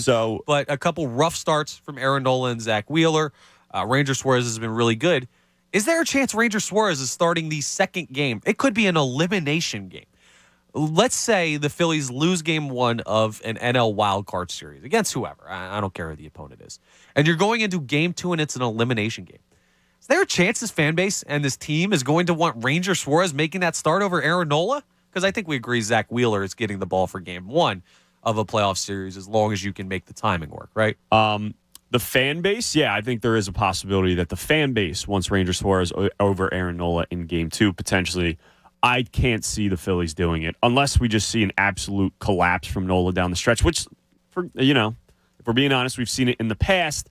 I'm hoping that, and listen, I'm not overreacting too much to his last start Friday. It was frustrating. It was, but this is after going 8 innings scoreless against the New York Mets just 5 days prior. Like, I don't want to bash on Nola too much. He's responded well after bad starts. I think that was just a team seeing him twice in a week and knowing what he's going to throw, being comfortable and familiar with his pitching, and that's why he gets beat up a little bit like that. You would have loved the Phillies to do it like to a guy like Chris Bassett on the other end, but that didn't happen. But, Nola has proven himself to this fan base, at least so far this season, that he is a different pitcher than he has been that he was last year, and he's back to that, top 5 in Cy Young voting pitcher we saw back in 2017. He's kind of somewhere 2018. Yeah, sorry. Now, listen, like I said, things can happen. We've seen a little bit of a collapse from Nola before in September, but I'd be shocked if that happened this year. I really would. I just think I wouldn't be shocked. I don't think it's going to happen, but I wouldn't be shocked. Okay, I wouldn't be shocked. I don't think it's going to happen. I think Nola has kind of shaken off some of those demons, and I think he's better with 2 strikes, something he struggled with a lot last year. He has to go out there and prove it, and it's kind of like I'll believe it when I see it kind of thing. I wouldn't be shocked, but I don't think it's going to happen this year with Nola. He just looks different. Okay, fair enough. Hey, we'll see. And we're projecting a little bit with that because right now it's Wheeler, Nola, Suarez for me, but we can see how it goes down the stretch, and I think there might be a chance I think it's a discussion. I'm kind of with you. I don't think the team would do it because Nola's your opening day starter and everything there, but I think there's a chance that becomes a discussion, at least for us here on these airwaves, among the fan base as we get closer to the playoffs. Also, real quick, I don't believe Zach Wheeler has pitched in the playoffs, actually. I'm looking on baseballreference.com. Yeah, his postseason stats don't show up. Kyle Gibson has pitched 1 inning in the postseason back in 2019. So Gibson gets the ball first. Okay. All right. We'll see how it is. Kyle Gibson has also pitched 10 seasons, and he has pitched 1,400-plus innings. So I'm sure there's a couple high-leverage innings in those situations, probably a couple more than Ranger Suarez. I'm messing around. And like I said, my opinion on this has changed, at least right now, since 2 weeks ago. Okay. Well, we'll see. It is a shifting opinion, and we have like 40-some games left, or however. It's about 40 games left in the season. Time for stuff to change around, so we'll see how that plays out. Oh, a guy on the YouTube here makes a good point, though. Great name, too. Darth Pooh, 79. Was he pitching for the Mets today? Says Ranger has one issue. He sweats a lot, but that's between him and the laundromat. So that's something as well to consider. But the reason I bring that up, 1, it's a funny comment, but 2, it leads me into what I wanted to get into here for FanFest tickets, one of our side topics for today. Speaking of guys that sweat a lot. Now, I'm not a fan of this player, partially because of the team he plays for, partially, I don't know, something about him I just don't like. But watching Daniel Vogelbach play baseball is just nuts to me. That man is, for lack of a better term, fat. That is a fat guy. He is a very heavy man. He's a very talented fat guy. He's a very talented heavy man. He's a much better baseball player than any of us will ever be. And he's getting a lot done for the New York Mets. He's worked his way into a position where now he was traded for by a team who's trying to go all in, who's trying to win the World Series this year in the New York Mets. And he's a talented player. We've seen that when he's played against the Phillies. He flicks the ball the other way and it goes like 400 feet. And I don't like him because he's on the Mets, and I didn't really like him when he was with the Brewers previously. I don't know. Something about him I'm not a huge fan of, and I'd probably love him if he was on the Phillies. But he fits a certain mold, Tom. The mold of what I'll call fatleets. Not athletes, but fatleets. Fatleets. Yes. Gotcha. Guys that are on the larger side, and now we're talking about like the NBA and the MLB, and maybe even the NHL. Football's kind of tough, right? Because linemen, all these dudes are huge. But maybe you have like a fat player, fat for lack of a better term. Yes. Player at like a skill position. Kelvin Benjamin, if you there you go. Eddie Lacy. Eddie Lacy's a good one. Eddie Lacy's a great one. That's a bust-out that athlete. is. And no disrespect to these guys because, man, we know them because they're great athletes. And to do it at their size is almost more impressive than the guys who are in like incredible shape. Yes, correct. To be able to do it like that, it's kind of like the original mold of it is Babe Ruth, who's smoking cigarettes and crushing hot dogs and beer in the middle of games and hitting 700 home runs. But for FanFest tickets today, I want to know your favorite fatleet of all time. A guy like, I'm going to throw a name or two out here. I'm not going to try and take too many, but like maybe a Prince Fielder. Maybe a Glenn Big Baby Davis. Guys like that just at an immense size were talented, or maybe they were just your favorite. Maybe you just liked them because like, I've got a great one that I don't want to say because I think someone's going to take many, dude. But see, this is fun for me. These are bust out names. And seeing guys like that size, and a lot of them are baseball guys because you don't have to be in the best shape to play baseball. But for FanFest tickets, you call in with a point and you have a favorite, what I'll call fatleet, and we will get you qualified for 5 pairs of FanFest tickets that we have available today. And real quick, Tom, before we head to this break, I want to tell the folks about FanFest if you're not familiar with it. FanDuel Sportsbook presents FanFest 2022. It's Saturday, October 1st from 1 p.m. to 5 p.m. at Xfinity Live. You got to be 21 to enter. Just announced, too. And I warned you about this. People, if you didn't listen to me, it's going to be significantly tougher. As we make the announcements of who's going to be there and what's going to be there, more people are going to be excited for these tickets and trying to get them. So it's going to be tougher for you to win your FanFest tickets. So you're going to want to get in today. But if you haven't heard, well, Eagles cornerback Darius Slay will appear at FanFest courtesy of CSL Plasma. Stay tuned for info on how you can win a meet and greet at FanFest with Big Play Slay. Slay is awesome, a great guy to be around, awesome personality. He's great with fans. It'll be a once-in-a-lifetime experience to be able to talk and hang out with him, and you're going to want to be at FanFest for a chance to do that. FanDuel will have their football toss with a chance to meet our very special guest, Mechanical Shark, 3-person rock wall, Spider Mountain, 100-foot obstacle course. There's all this cool stuff. The Sixers are bringing their sports court and net. Flyers and Wings will be on site. We're going to have a bunch of things. Exotic sports cars. The Lamborghinis and Rolls Royce sound nice. That's great. And then our haunted beach. It's not just normal Bikini Beach this year, but because it's in October, it's going to be the haunted beach. We'll have that going on as well. Listen, there's a bunch of stuff that you're going to want to be there for. So get in with your FanFest tickets today before the people start figuring out, wow, Darius Slay's going to be there. All this cool stuff's going to be there. I got to get those tickets. Slide in and find them. Give us your all-time favorite fatleet, and we will get you qualified for a chance to win FanFest tickets today. 610-632-0975. I see Josh and Maniac already wants to chime in with one of the fatleets. We'll get to him coming up on the other side of this break. And coming up later today, the Eagles have preseason game number 2. We might not see all that much exciting stuff as far as starters because track record from Nick Sirianni last year says starters probably aren't going to play today. We may not see them until the regular season, game 1. But there are still some things to look for. We'll talk to you about the number one things that Tom and I are looking for in this preseason game, some storylines, facing the Cleveland Browns up there in Cleveland.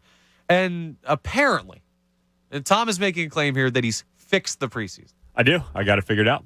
You fixed the NFL preseason? Yes, I did. Okay. Well, an opportunity for your bid for next commissioner of the NFL coming up next. All of that. I'll do it for a lot cheaper, by the way. Wow. Don't sell yourself short. No, make the money. Let's get that. I'll get like $60 million a year or something. Yeah. It's ridiculous. We'll get you. I'll do it for cheaper, I promise. Okay. $59 million. Tom Alvord's up. We'll get into all that next coming up here on 97.5 The Fanatic. 97.5 The Fanatic. Hey, Becky, what about this beat for your next song? It's cool, but I'm into faster stuff lately. Like Xfinity that gives me beyond gig speeds. Got it. What about this then?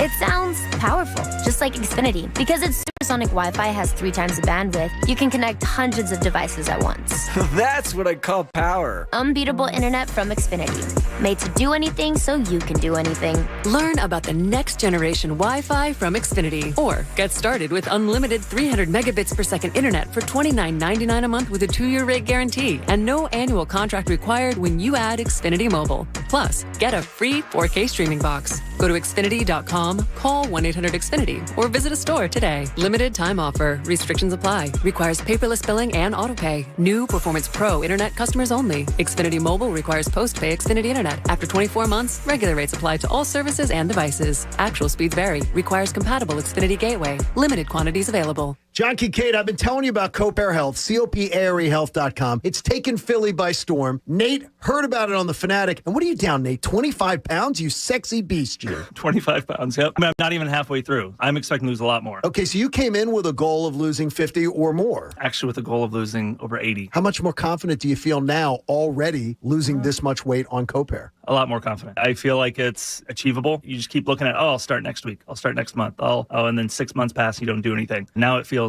achievable. I mean, the plan is, in the next 4 to 6 months, I'll be down another 50. So I'm looking forward to that. Think of how many guys out there right now listening are procrastinators and keep putting it off. How good could they look by Christmas pictures? Oh, my goodness. Yeah, completely. I know a bunch of guys that honestly could benefit from it, too. So yeah, we both hang out with some guys who could tend to lose a little weight.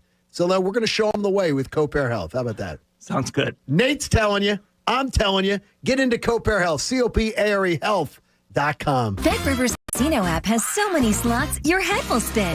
There's the classics like 88 Fortunes and Jinji Baoshi, and new favorites like Dancing Drum Explosion and Hurricane Horse Coin Combo. Plus, right now, when you make a first-time deposit of $50 using code CASINO, you'll get $200 in free play. That's $200. Download the Bet Rivers Casino app today. It's a whole new game. Presented by Rivers Casino, Pittsburgh. Must be 21. Gambling problem? Call 1-800-GAMBLER. Car shoppers, with light inventories and heavy markups, is it even possible to find a fair deal out there? To be sure, Faulkner Buick GMC in Westchester is the region's trusted name for selection and savings, with no markups and nothing priced above MSRP. Fair, honest pricing has been our way for over 30 years. Find the perfect vehicle, whether you pre-order or drive it off the lot today at Faulkner Buick GMC in Westchester on Auto Park Boulevard and at FaulknerAuto.com. To be sure. Welcome to Allstate, where you can really control your savings. Because when you drive less, you save more with pay per mile.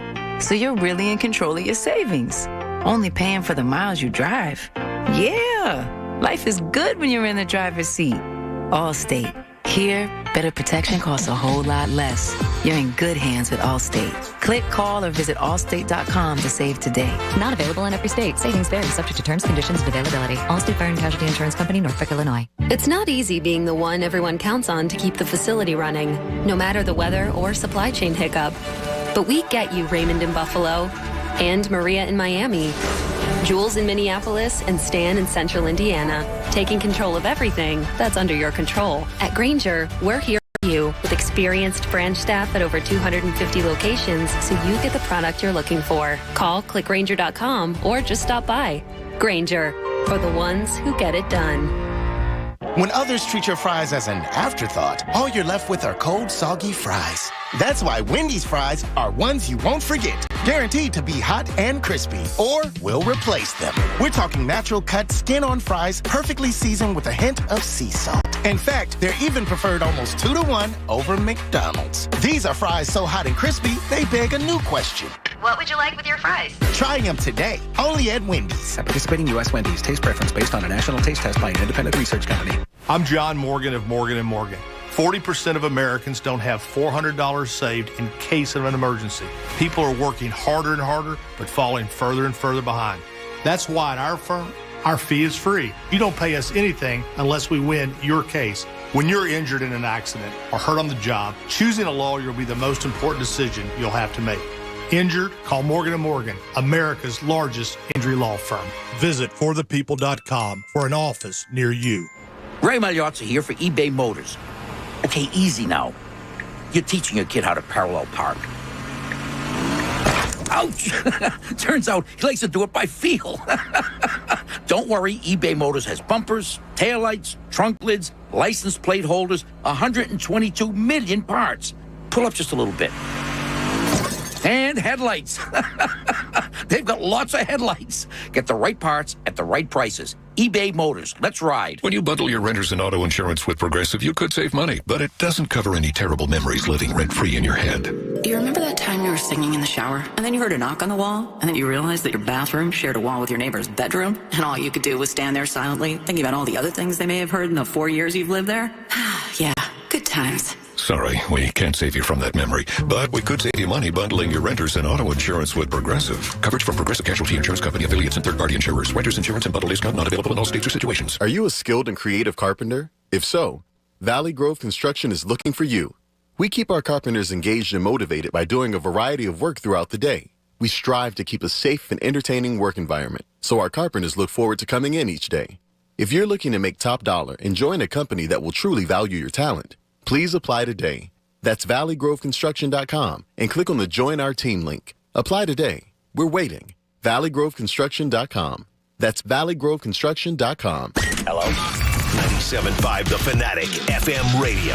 97.5thefanatic.com. The free Fanatic app. Plus Instagram, Twitter, Facebook, and Twitch TV. Never a subscription fee to connect you to us. This is 97.5 The Fanatic.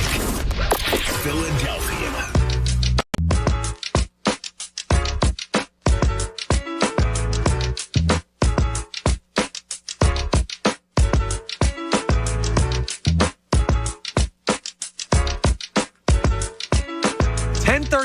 Here at 97.5 The Fanatic. Connor Thomas. It's Tom Alvord. And we've got, don't forget, Cheese Ball of the Week coming up at 11 a.m. I would never forget. How could I forget? Can't. It's one of our... Some say the segment of the week. It's our only reoccurring segment. Yes. So that's perfect. We'll have that coming up at 11. We got some cool YouTube graphics for that coming up since we are on YouTube today for the first time. We'll continue to be on YouTube. Yes, hello, YouTube, as Tom waves to the camera. We'll give you a nice wave. Haley's back there running that. Mike Vito on the board. And we'll discuss that. Connor Thomas, yours truly, has been on a hot streak when it comes to Cheese Ball of the Week nominees. Right. So Are you seven wins or 6? 7 wins. Seven? Yeah, last week, 7-3. 7-3, yeah. Yeah. So you're getting worked right now. You're catching these hands, Tommy. Well, there's been a couple questionable picks, if you ask me. What do you mean questionable picks? Questionable picks. Are you questioning our callers? I didn't say that. This is democracy, Thomas. I understand. This is kind of the way the world works. So you put it up to a vote, and somebody votes, and you gotta deal with it.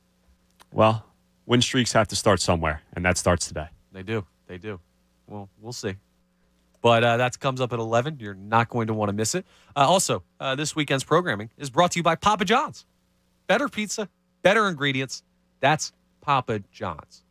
It's always cool to do like one of those slogans that you used to see on TV commercials all the time. That you like could recite in your sleep. Absolutely. That you've heard so many times. Yeah, and now we get it for a weekend sponsor, so I get to say that's always fun. Yeah, I'd get agree. to pretend like I'm Shaquille O'Neal being the Papa John's spokesperson. He does Papa John's commercials, right? I'm pretty sure it's Papa John's. Yeah, for and sure. Craig Robinson too. Friend of absolutely. Yeah. Yes, we're on the same did page. a great job as Daryl from The Office. It's also in one of the bust-out movies of all time, Hot Tub Time Machine. Daryl Robinson is. It's not Daryl Robinson. It's Craig Robinson. Craig Robinson. I mixed up his character in The Office with his actual name. That is a great movie. It's so stupid, but it's a good movie. It absolutely is. This is not the Hot Tub Time Machine hour, though. As much as I'd love to discuss that movie. No, we have the Eagles preseason game number 2 coming up in Cleveland today against the Cleveland Browns. Will Deshaun Watson play? I guess he can't because of the 11-game suspension. No, So I think that's only regular suspended? season, but I don't think he's playing today. Okay. Yeah, I think it only goes to regular season games. I think. I'll double check, but I know he isn't playing today. It was because the suspension was being appealed. Technically, he was able to play, but maybe it's also regular season. Either way, whatever. I'll look it up. It's a preseason game. I don't want to spend more thought on that person than I have to for obvious reasons. But we want to spend a lot of thought on the Eagles. And preseason game 2 normally means that you're not going to see a lot of starters, if any at all. So the questions are, who are we going to see today? And who are we most excited to see of those players that will be available? Now, Tom, you posed a question in the break asking me, do I think that Jordan Davis or Nakobe Dean are going to play today? I absolutely think Nakobe Dean's going to play today because I think he's going to start the season as a backup at the linebacker position. So he'll get some snaps in today. I'm not sure how much time he will have, but I think we will see Nakobe Dean. We could see a good amount of Nakobe Dean today. Jordan Davis is interesting because he's kind of a starter, but he's like a rotational starter. How they're handling him is weird, but you only have so many defensive linemen. I think you're probably going to see Jordan Davis for one series today and then sit him down. And that'll be it. I think we could see extended time of Nakobe Dean, which will be interesting. And that brings me into my point of what I'm looking for. That's the guy that I'm watching today because he is, I would argue, the most intriguing backup on this team. He could be a starter by season's end if he progresses enough. I mean, he was the leader of the best defense in football in college last year down there at Georgia with those Dogs, the national championship winning Georgia Bulldogs. And we know he's got like that X factor. You can already tell. You could tell at Georgia. You could kind of feel it when he talks to the media or when Jordan Davis talks about him and what he meant to that team there, being that they were teammates last year. So is it wrong to call him the highest profile? Not the highest profile, but the most interesting backup on this team this year? Is that a fair statement about Nakobe Dean, Tom? Yeah, I think that's definitely fair. I mean, yeah, Jordan Davis is up there too. I mean, people are excited about Nakobe. I just don't consider him a backup. I consider him he's not going to be starting if you're not going to rotational starter. Yeah, I guess. But I mean, Nakobe Dean might be rotational by midseason or something like that. He might be a starter by midseason. You never know. But yeah, no, people are very excited about Nakobe Dean, and they should be. I still will never understand how he fell to the third round. It made absolutely no sense to me. Man, people wanted him in the first round. Now, I know the Eagles were never going to do that, but there were mocks out there. We talked to callers out there who wanted Nakobe Dean with one of their first 3 first-round picks before they traded them. They're like, oh, yeah, we get Nakobe Dean with the last pick. This is perfect. So people are excited about Nakobe Dean, not only because of what he did at Georgia and being the leader on maybe the best defense in college football history, or at least in college football last year, and the Eagles not having a linebacker that is worth mentioning in, 5 years since like Nigel Bradham, Michael Kendricks, and those guys. Now they got 3 of them. Yes. Which is awesome. So, yeah, I think that's fair to say that he is the most intriguing backup on this Eagles team. Okay, fair enough. And the falling in the draft. Have you seen the movie Draft Day, right, with Kevin Costner? So bad, but yes, I've seen it. It's a terrible movie, but somewhat entertaining. Yeah, I've watched it a couple times. It makes absolutely no sense football wise. No. Like none of the trades that get done would ever happen. No, never. But it's almost like what happened to the quarterback in that. There was if you haven't seen it, there's a quarterback who's supposed to go 1 overall, and all of a sudden he just drops like 40 spots because they found out that his teammates didn't go to his birthday party. Yes. Which is the dumbest premise of any sports movie ever. But that's kind of what it feels like with Nakobe Dean, right? Like something trivial popped up that made teams think that he was not healthy. There was worry about the size because he is a little undersized when it comes to the linebacker position and not exactly, the fastest. But I think the biggest thing was the injury, and that's fine because there were injury concerns coming into the draft, coming into the season, that kind of popped up like right as the draft was going on. I don't remember hearing anything before the draft about Nakobe Dean and an injury risk or an injury history. But the weird thing is, dude, there hasn't been one word of any injury or any, anything going wrong with Nakobe Dean. Right. Like, it's not like, oh, yeah, he had the surgery, he's going to miss out first couple weeks of the season. Like, we haven't heard anything on the injury front with Nakobe Dean. So if he is able to stay healthy and all of that was just, stuff leaked out there or people looking too much into things, man, the Eagles have the potential to get a steal. Real quick, Deshaun Watson is eligible to play in the preseason. He's not. The ban doesn't take effect. The suspension doesn't take effect until August 30th, when NFL teams are required to cut their rosters to 53 players. Okay. So he is allowed to play. He will not see any more preseason action, though, in either this game or their next, from head coach Kevin Stefanski. Fair enough. No Deshaun. Appreciate that little update there. So we are all good. Thank you, that. Max Molsky from NBC Sports Philadelphia. Shout out Max Molsky. And actually, I think I heard just now what happened with the Nakobe Dean dropping thing. There was a NFL insider named Rowie Hoseman that was sending texts out saying that he wasn't physically ready to play. So I guess that made him drop. So I'm not even good work by. I'm literally. You not didn't saying like that anything. one? No, I don't. Go on. The player I am most excited to see What tonight. were you most excited about today? Because I'm ignoring that comment. Rowie Hoseman? It's definitely the rookies. I mean, I'm excited to see how much playing time Jordan Davis can get, Nakobe Dean can get. Other guys I'm interested in seeing. This is crazy to say. Jalen Reagor. I'm curious to see what he looks like, because I'm curious how much playing time he actually gets. Because are they shopping him? Like, are they going to have him play the first 3 quarters of the game? Because let's be realistic, he's not in their top 4 when it comes to receivers on this depth chart, because I think Zach Pascal and Quez Watkins are ahead of him. Are they just giving him all the playing time in the world? Hey, go out there and look like a superstar, so maybe we can get a 6th or 5th round pick for you. Am I getting too much? My hopes up too much? Or is there any legitimacy to that? I'm going to try and be polite. Okay. And he's had a good past couple weeks in camp, apparently. Yeah, he has. He made a ridiculous one-handed catch in joint practices with the Patriots last year. I agree. And was terrible again. I'm going to try and be polite. So I'll just say, you can shop a bad product as much as you want. It doesn't mean someone's going to buy it. If you put your worst product at the front of the store, people are still not going to buy it because it's a bad product. So have you ever seen that meme of the record player that's broken on the street, and it's like, doesn't work but might be fun to fix? Yes, that's Jalen Reagor. That's Jalen Reagor. That's JJ Arcega-Whiteside. That's hey man, they got something for Whiteside. They did. So is it crazy to think that they can't get something for Jalen Reagor, who was a former first-round pick, who's still on his rookie contract, and I think has one more year on his rookie contract after this?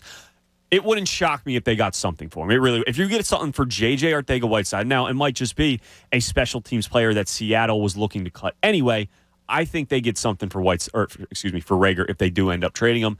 Go out there and play 3 quarters and rack up 10 catches for 100 yards tonight. Go do it. Yeah, and we can get a 5th round pick or maybe a backup tight end or something. Jalen Reagor for Kareem Hunt straight up. Who says no? You throw. If he scores 4 times today, it'd be hard for the Browns to not want him on their side. Listen, he's not exactly. No, but they could certainly. It wouldn't shock me. It wouldn't shock me for Hunt, but it'd be like you throw in a 5th round pick or a 6th round pick and Reagor for Hunt. Maybe it drops the pick down around or something like that. I don't think that's crazy. I really don't. Well, the guys that you'd be looking to move potentially in a trade for anybody right now, their movable assets are probably Jalen Reagor and Andre Dillard. Is where that conversation starts and ends. I'm sure they've got other fringe guys. I said Minshew, but you're right. I think it's too late in the preseason. Yeah, and I don't trust Carson Strong. And I don't think they do either when I said that. So, listen, if someone comes knocking on your door, someone goes down and they offer you a 3rd round pick for Gardner Minshew, I think you have to take that and you figure out the backup position later. But, yeah, you're probably right. It's just Dillard and a Reagor. All right, so that's you just heard who I was most excited for today, which is Nakobe Dean. Tom is excited for Jalen Reagor. Coming up, Tom is also going to fix the preseason, which I am just enthralled to hear about. I'm zoned in on that, but let's jump back to the phone lines real quick. Got a couple people that have been waiting patiently, and Josh wants to talk about fat leads. Josh and Manioc, you're on 97.5 The Fanatic. Yeah, well, guys, first of all, I think you're making a valid point, Tom. I would go with Reagor. Let's go get him 10 targets and get him out of town. Why not, right? Yeah, let's put something together. Hey, let's go he's an all-star today, all right? And then Tuesday, get rid of him, send the highlight reel. It's like a high school tape for when people are trying to get recruited. You put all their highlights on there. He should be their number 1 read every single time on offense today. He should. Absolutely. Totally agree with you. I won't be able to see the game, head down the game with Dad. To see the Phillies. Hopefully they split. But, yeah, my fat lead would be Big Papi, David Ortiz. I mean, talk about a guy that – good one. Talk about a guy that, really, embraced Boston and the city. And, I think he's a good, baseball role model for baseball. I mean, he really is. I think he's done great things. Yeah. Now, some guys are like funny fatletes. David Ortiz is like intimidating. Like that's a monster of a man. But yeah, the DH, the ability to you're just going to show up, hit baseballs. That's all you do. You're going to be a Hall of Famer because of it. Love that pick, Josh. Let's place you on hold real quick, and we will get you qualified for a pair of FanFest tickets. Actually, we're just going to win people FanFest tickets. Josh gets a pair there for bringing up David Ortiz, and appreciate the call there, Josh. It's a good pick. So, yeah, I guess that's not the first thing I think of is like fat, but he is kind of heavier when it comes to that position in that sport. He is big. I think he's just like more thick in its muscle. But yeah, no, he does have some. I'm sure there's like a little bit of fat on there in his prime for sure. Yeah, and the dude was he's probably the best DH ever and maybe the most clutch hitter in MLB history potentially. Yeah, and I think when we bring up the topic of fatletes, how we're talking about it, where it's kind of like these role players or like guys that we know because of their size and not as much because of their play. Maybe David Ortiz was just so good that we're more like, oh, he's just a great player, and we don't think about him in that vein. Because like guys like Vogelbach, who started this conversation, because him playing baseball is just, it blows my mind at the size. Like, I'm not gonna make fun of him anymore, but you get where I'm being mean, dude. You get where I'm going with that. No, we're not fat shaming. We're fat promoting. I'm a fan of fatletes. These are guys that I enjoy watching playing these sports, but he's a guy that, like, it's funny, like, oh, look at the size of that guy. David Ortiz was a guy like, oh, he's incredible, and also he's just a giant. So that's a good pick by Josh. If you have a favorite fathlete, you can call in, and we'll get you a pair of FanFest tickets, and FanFest is going to give you the opportunity, a chance to win a meet and greet with Darius Slay. You'll also be able to see him on stage, though. Everyone will be able to see him. We got a bunch of cool stuff going on for that, so make sure you jump in. But there's our first pair given away. Let's jump back to the phones and go to Greg in Bethlehem next. Greg, you're on 97.5 The Fanatic. Hey, guys. Was it my imagination, or did Bailey Falter look pretty good last night, or were the Mets just that bad? I don't think being looking pretty good is even doing him justice. He looked incredible last night, Greg. Yeah. I mean, when he walked some early people and was a little wild, I was a little concerned. But maybe he was effectively wild, and they didn't know where he was going to go with the ball, and they couldn't get comfortable. And he looked good. He definitely did. And there's something. There's a theory that I have about pitching, Greg. That's something I feel this way. I don't know that a lot of people do. It's a little bit kind of anti how people view pitching. You get four balls. Yeah, I use them. I'm saying now you don't want to go to a 3-2 count every time, but sometimes the consistently inconsistent thing makes people uncomfortable in the box. Bailey Falter isn't throwing 100 miles an hour, but everyone at the major league level throws hard. And when it's in the zone, out of the zone, if you can do that controlled wild, which is oxymoronic, but you get what I'm saying, I think that can be a benefit for some pitchers. So fair point by you. Yeah, they didn't seem to square him up too much. It was strange because, from the center field camera, it didn't look like his pitches were doing all that much, but for whatever reason, they weren't squaring him up. So I don't know. It was just an interesting outing for him. Yeah, I think you can kind of see that on double headers, and even like what happened with the Phils last week when they have a night game, they put up 11 runs, and then they have a quick turnaround 12 hours later, and they put up nothing against the Reds. Those quick turnarounds, I think sometimes you can see the offenses sputter a little bit and just not look a little lifeless like the Mets did last night. But listen, man, and you have Noah Syndergaard, you have a 5-man rotation right now, but Bailey Falter in his last 2 starts for this team has gone 12 innings combined, only 3 earned runs with 11 strikeouts. Listen, if someone goes down, knock on wood, or you need a spot start somewhere, listen, he's making a good case as someone you can count on at least here or there in a spot start, and it's not a bad thing, that's for sure. Yeah, the stage doesn't seem too big for him. Some of the guys, when they first come up, they were effective in AAA, but they just can't cut it. But he seemed to work his way through. He certainly did, Greg. And hopefully, if he gets that opportunity in the future, he'll be able to do that again. And, Greg, did you have a fat athlete for us, a fatleet, if you will? Well, I'm going way back, but how about Tom Dempsey, that kicker? That's a great one. I remember seeing highlights of Tom Dempsey, and he's the guy with half a foot, I believe, right? He has, like, his foot. Yeah. Yeah, like he wore, like, the square-toed shoe because, swinging a club. It's awesome. That's a great pick, Greg. We'll place you on hold. I believe Greg's already got FanFest tickets, but we'll place him on hold for that. Fat kickers are great. We played. I'm who trying was to the remember one? what school.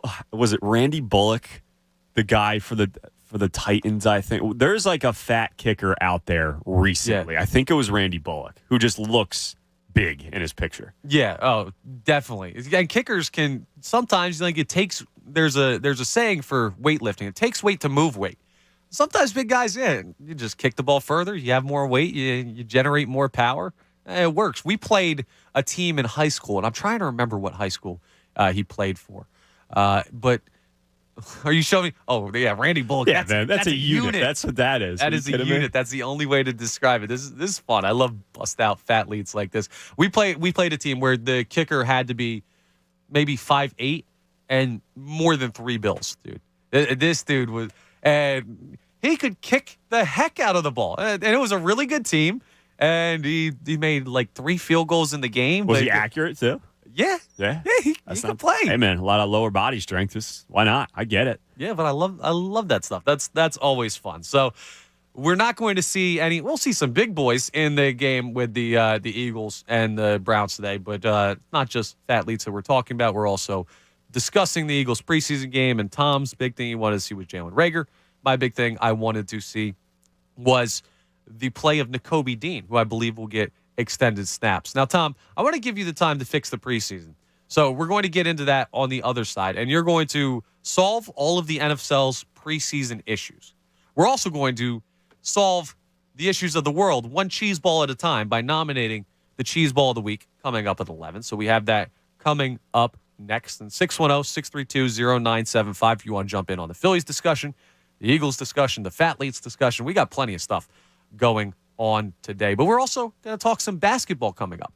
We're in the middle of the Phillies stretch run. We got the Eagles preseason going on. The Flyers are no conversation whatsoever. No, not worth mentioning. But the Sixers have been relatively quiet news-wise outside of the Kevin Durant rumors, and nothing really seems to be progressing too much on that. That's kind of like we'll wait until there's more smoke with that one to see how that plays, and we've had that discussion before. But the schedule has come out for your Philadelphia 76ers. And the last month of the season is absolutely brutal. It is a painful stretch to end the season for the Philadelphia 76ers. And it might actually work in their favor for a couple reasons. I'm going to look at the silver lining of a tough ending stretch for the Philadelphia 76ers coming up. Cheese ball of the week. Tom fixes the preseason. So much stuff still to go here. It's Connor Thomas. It's Tom Alvord. Mike Vito on the board. Haley running the YouTube. And we'll be right back with you here on 97.5 The Fanatic. 97.5 The Fanatic. This is Parks. This is how you roll. This is how it goes. This is how you pop. This is how you rock. Take a chance, do a dance, little romance. This is how you. This is how you excite. This is how you all night. 360 hit me. Now we're going all in. I can feel it calling. The crowd, the light, the night, the sight, the vibe is right. Parks, Pennsylvania's #1 casino experience. This is how you win. Must be 21. Gambling problem. 1-800-GAMBLER. Is sports betting about to become way more fun? You bet. Because the BetParks app has a brand new sports book. Live bets and parlays? You bet. Instant deposits and incredible app experience? You bet. Plus, your first bet is risk-free up to $750. So, are you already a winner just for signing up on the BetParks Sportsbook app? You bet. BetParks. Gambling problem? Call 1-800-GAMBLER. Terms and conditions apply. Pennsylvania and New Jersey only. Fred Beans here from Fred Beans Family of Dealerships. This August marks our 47th anniversary. I've authorized all our general managers to do whatever it takes to make a deal. We've loaded our lots with the best new and used car inventory. inventory. And you can be sure our anniversary prices are the best, like zero down payment, financing or leasing, and up to $2,000 over book value for your trade. See why it's better at the #1 automotive group in the Philadelphia area during our 47th anniversary sales event. Online at fredbeans.com. Call 267-454-6814 for full details. Hey, Becky, what about this beat for your next song? It's cool, but I'm into faster stuff lately. Like Xfinity that gives me beyond gig speeds. Got it. What about this then? It sounds powerful, just like Xfinity. Because its supersonic Wi-Fi has 3 times the bandwidth, you can connect hundreds of devices at once. That's what I call power. Unbeatable internet from Xfinity. Made to do anything so you can do anything. Learn about the next generation Wi-Fi from Xfinity. Or get started with unlimited 300 megabits per second internet for $29.99 a month with a 2-year rate guarantee. And no annual contract required when you add Xfinity Mobile. Plus, get a free 4K streaming box. Go to Xfinity.com, call 1-800-XFINITY, or visit a store today. Limited time offer. Restrictions apply. Requires paperless billing and autopay. New Performance Pro Internet customers only. Xfinity Mobile requires post-pay Xfinity Internet. After 24 months, regular rates apply to all services and devices. Actual speeds vary. Requires compatible Xfinity Gateway. Limited quantities available. This summer, the General Building Contractors Association is reminding the construction industry and all workers to stay safe while working in the heat. Look out for signs of heat-related illness, like dizziness, fatigue, slurred speech, heavy sweating, and nausea. If you see a coworker showing symptoms, quickly cool them off, and when in doubt, call 911. Learn more about working safely in the heat by downloading Toolbox Talks at gbca.com. We're GBCA, and we're building safer together. Hey, it's Cuz. Are you getting ready for a home improvement cleanup? The garage, the bathroom, big move? Let me tell you about the perfect solution, the Bagster. The Bagster, by far the most convenient, affordable way to help with your cleanup. The Bagster isn't just a great product. It's a 3 cubic yard dumpster in a bag sold at Home Depot, Lowe's, local home improvement stores everywhere, and for only $29.99. Holds 3,300 pounds of waste. Buy it, fill it, schedule your collection, poof, it's gone. Clean it up with the Bagster dumpster in the back. In the wee hours of the night, when everyone else is fast asleep, you're the one on third shift, burning the midnight oil. When a part fails and everything comes to a grinding halt, regardless of what the clock on the wall says, you leap into action. Grainger is with you and all the ones who get it done. With 24/7 customer support by phone or click to chat. Call, click Grainger.com, or just stop by. Grainger, for the ones who get it done. That's the sound of a crack in the ceiling found at a home inspection. But with a Realtor by your side, a newfound leak might only cause minor worries. With their expertise, a Realtor can suggest a credit at closing and even connect you to a contractor to help you shore up that leak and alleviate your worries. When it comes to cracks in your plans, the expertise of a Realtor can make all the difference. The difference between an agent and a Realtor is real. Realtors are members of the National Association of Realtors. That's who we are. You finally got that new car, so you called your insurance company. Your call is important to us. Please hold. We are the tippy top, we're top insurance. You ended that call with their jingle stuck in your head. Then, you called NJM. Thanks for calling NJM Insurance. This is Claudia. Let's see if we can save you up to 25% on your auto insurance. No jingles or mascots, just great insurance. Visit NJM.com for a quote. Hey, it's Pat Egan, and I recently went to the all-new Sin City Cabaret for a game day, and holy shit was I impressed. Sin City is by far the largest and best-looking club in the area. The food was great. TV was the biggest I've ever seen in a club, but the real draw here is what's on stage. Every single girl just was hotter than the next. I was a little distracted from the game, but in the best way possible. So next time you're looking for a party, just head to Sin City, 6130 Passyunk Avenue, and if you tell them I sent you, you get free admission before 11 p.m. Did you know men are more likely to get type 2 diabetes at a lower weight than women? I'm Dr. Avidan Appel, founder of Iron Mountain Men's Health. Men with diabetes are more likely to have low testosterone, and men with low testosterone are more likely to develop diabetes later in life. Over 70% of men with diabetes will develop ED. If you're 35 or older and at risk, get checked today. Schedule your free consultation and screening at ironmountainmenshealth.com. Iron Mountain Men's Health, the leader in men's sexual health. WPEN Burlington, Philadelphia, a Beasley Media Group station, home of the most entertaining sports talk in Philadelphia. 97.5 The Fanatic, Philadelphia.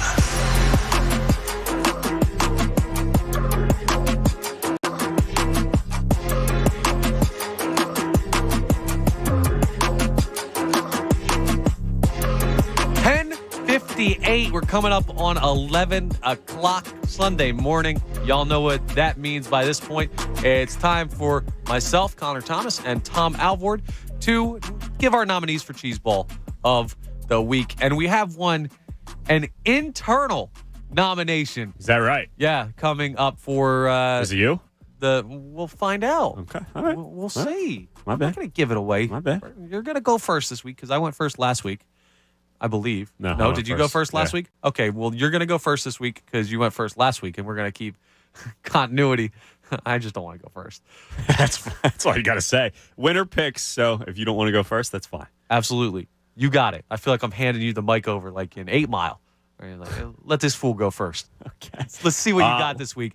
It's Cheese Ball of the Week where we nominate the biggest cheese ball. Then we have Democracy where our next caller, at random, whoever happens to be on the line. Right now, Will in South Jersey is hanging on, wants to talk a little bit about Eagles defense. Will, if you'll hang on, you'll be our voter for our Cheese Ball of the Week winner this week. But Tom will give his nominee. I will give mine. And then we will let Democracy take its course. So, without further ado, Thomas, Cheese Ball of the Week. Yes. So, Connor, my Cheese Ball of the Week is a team that we're familiar here with in Philadelphia. A team that we love here in Philadelphia. Well, for the most part, until they drive us crazy and have us ripping our hair out. That team is the Philadelphia Phillies. Yes, the Philadelphia Phillies are my Cheese Ball of the Week, and it's not for anything they've done on the field. Now, listen, I wasn't too excited with losing the first 2 games of this series with the Mets with Aaron Nola and Zach Wheeler on the mound. But you bounce back. You got a big start from Bailey Falter last night, and you have a chance to split this series, which was all a lot of us were asking for coming into the series, was split with the Mets. You have a chance to split the series with Kyle Gibson on the mound against a guy who hasn't made a start this season. But that's not the reason why they are the Cheese Ball of the Week. The reason they are my Cheese Ball of the Week is because of the first pitch yesterday. The fan that threw out the first pitch at yesterday's game, the first game of that day-night doubleheader. The Phillies let a man throw out the first pitch before a Phillies-Mets game, and the guy was a Mets fan, and he had a Mets jersey on. How the bleep does that happen, Connor? Now, I believe it is because the Mets, they traveled a bunch of fans, and they ended up selling over like 1,000 tickets, and I think if you sell 1,500 tickets or buy out 1,500 tickets in a certain game, one of the people get to throw out the first pitch. I'm sure this is the guy that started it, so I understand that's why it happened. But it can't happen. You cannot let a Met fan throw out the first pitch of a Phillies-Mets series, especially when both teams are good and you're trying to catch the Mets. Now, you're not going to catch them for the division, but you're trying to go out there and make a statement. That is just bad juju. That is bad voodoo, all of that stuff. I don't like it. There's some tweets that are circulating from the guy, the guy that threw out the first pitch, that is. His name is T7LA General on Twitter. He has given tweets. Name? Yes, it is. He has tweets about Philadelphia and the Phillies. I've seen him. The Phillies are just so bleeping easy to hate. They are all scum, even the people in that bleep city. That's one of them. This is another one. I'm overly excited for that trip, but extremely concerned considering Phillies fans are barbarians and second-rate humans. That is the dude that threw out the first pitch of the Phillies-Mets game yesterday. That can't happen, man. In all seriousness, that cannot happen. I get you want to, show respect and appreciation to people buying tickets like that. In that kind of environment, that can't happen, especially when tweets like that get leaked out. Absolute horrible job by the Phillies yesterday. I don't like that kind of karma, stuff like that. I just don't enjoy it. You are my Cheese Ball of the Week, Philadelphia Phillies. That cannot happen. Connor Thomas. That's a great pick. You're absolutely right. It can't happen. What was it? TL7A, whatever it is? T7LA General. Yeah. LA. All right. Yeah, I guess you're from LA, buddy, but you're a Mets fan. Loser. Absolute loser. Should not have been allowed on the field. Should not have been allowed to throw out the first pitch. That's a great nominee by you, Tom. It's good to know that if you buy enough tickets, though, you can throw out the first pitch. I might need to crowdsource some money because I've always wanted to throw out the first pitch. That's pretty cool. I tried once. The Trenton Thunder put out something on Twitter because they're the minor league team for the Yankees. It's in Trenton, like 20 minutes from where I grew up in Jersey. And they were having a kid could apply on social media. Like a young kid could apply to throw out the first pitch. So I started tweeting at him. I was like 23 at this point, 24. So not that long ago. No, and I was tweeting at him, yo, let me throw out the first pitch. And they responded and told me I was too old. And then Did that hurt your feelings? It did. Yeah, that's messed up. Get at heart. So maybe if true. I buy enough tickets, if I crowdsource enough money to buy enough tickets at the Phillies game, I'll get to throw out the first pitch there. But it should have never been a Mets fan. Nah, that's a really bad job. My nominee for Cheese Ball of the Week is in this room. And it's not you, Tom. Yeah, I got to nominate myself.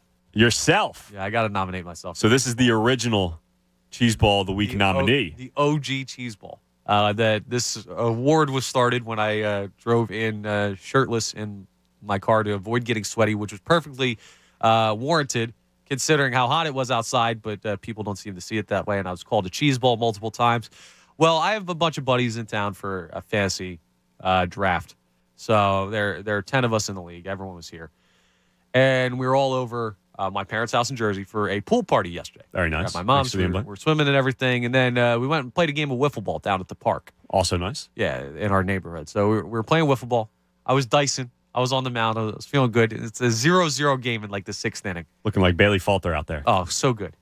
Just unhittable. I was throwing a no-no actually to this point. And I plated one to my younger brother. He hit it like 400 dead center. Not actually 400, but hits a home run to center field. And we have a rule. If you give up a run, you have to change pitchers. So you can't just have like the same people throwing every single game or whatever. So I got to get taken out of the game. It's now 2-0. The wind was crazy, so it was hard to score a run. So I was like, I just let the team down. I was not happy. So I showed you my hand, right? Yes, you did. YouTube. Yeah, YouTube can see it. There, I got like a gash on my knuckle, one like right on the joint in my finger, my pinky. I got a couple like. I also see a stamp from a bar from the night before too. Yes, is that what that is? Yes, I was at a bar last night. We went out a couple times. I had buddies in town. Good, yeah, I don't blame you. But I followed up with giving up the home run. There's like a fence to the tennis court that we use as like the home run marker, so you can hit it over the fence. Might have taken out a little frustrations on the fence by directly punching a metal fence for giving up a home run in a wiffle ball game, basically at a barbecue. And now I have cuts in my hand from it. It stings when I take a shower, when I wash my hands, and I'm an idiot for doing that. So you punched a metal fence. Yes. Because you gave up a run in a friend's wiffle ball. I gave up two runs. It was a two-run home run, if that makes any difference. It doesn't. Well, when I saw that this morning, I was like, what happened? I told you I got in a bar fight. You did, which is much cooler. Don't advise that. That's what I'm going to continue to tell people. But much cooler than punching a fence. Like, you should see the other dude, what are you doing? What is wrong with you? What's wrong with me is I can't keep plating fastballs to my brother. I know he hits that spot. Drives me crazy. I hate losing. I hate giving up home runs. It drives me insane. The perfectly sane attitude you have. Much like you bringing a club to your golf round just to break it and throw it if you have a bad day. That's a smart strategy because you're not hurting your hand. It's something, all right. See, it's better than punching a fence. If I just break like an old random club that's like $10, see, I can't handle my anger sometimes, so I just find the right outlets for it. But this was not the right outlet. Punching the fence and cutting my hand up was very stupid, and that's why I'm my own nominee for Cheese Ball of the Week. Well deserved. Great nominee there. So we'll see. Let's pop over to the phones. Will in South Jersey wants to talk about the Eagles' defense, and he's also going to do us a favor and serve democracy by picking our Cheese Ball of the Week winner. Will, you're on 97.5 The Fanatic. How you doing today? I'm doing good, guys. I'm really impressed with what the Eagles have done in the offseason with the offense and the defense, but I have some concerns, if I could say it. Sure, absolutely. My concern is we added a lot of talent to the receiving corps. I won't go into, you guys all know, we've been talking about it forever. I mean, it's amazing what the Eagles have done on the receiving corps. My fear is that the Eagles will now be too pass-heavy. They won't have a balanced attack like they did at the end of the season, and they'll get themselves in trouble because it's going to put our quarterback at risk, and it's going to make him look bad. So that's my concern, that they're going to start relying too much on our receivers and not keeping a balanced attack. I've heard that before. It's not just you. I've heard it from other Eagles fans out there. And, to me, and I understand why, like last season we had a lot of success with the run game. But I think in today's NFL, man, I feel like to win in, come playoff time in January, you have to be not necessarily a pass-heavy team, but you have to be successful in the pass. And if we're nervous to do that, what does that say about Jalen Hurts at that point, Well, I agree and I disagree because you look at our playoff game, how many times we run the ball? 8 times, and we lost. You look at Brady against the Kansas City Chiefs. You had a great quarterback on the Kansas City Chiefs who threw the ball 50 times, and Brady threw it 30, and Brady became the MVP. You got to have a balanced attack in the NFL. All the great teams that have won Super Bowls, the Pittsburgh Steelers, the Patriots, they all had a balanced attack. Okay, so we'll get away from that for a minute. I want to talk about our defense for a minute, okay? Oh, my God, what we did adding talent to our defensive line is incredible. I won't even talk about that because it's been talked about enough. My fear is that we're going to rely too much on a 4-man rush and we will not send the 5th guy. When we send the 5th guy last year, we had tremendous success because it throws off that whole offensive line, especially when you got talent on your defensive line.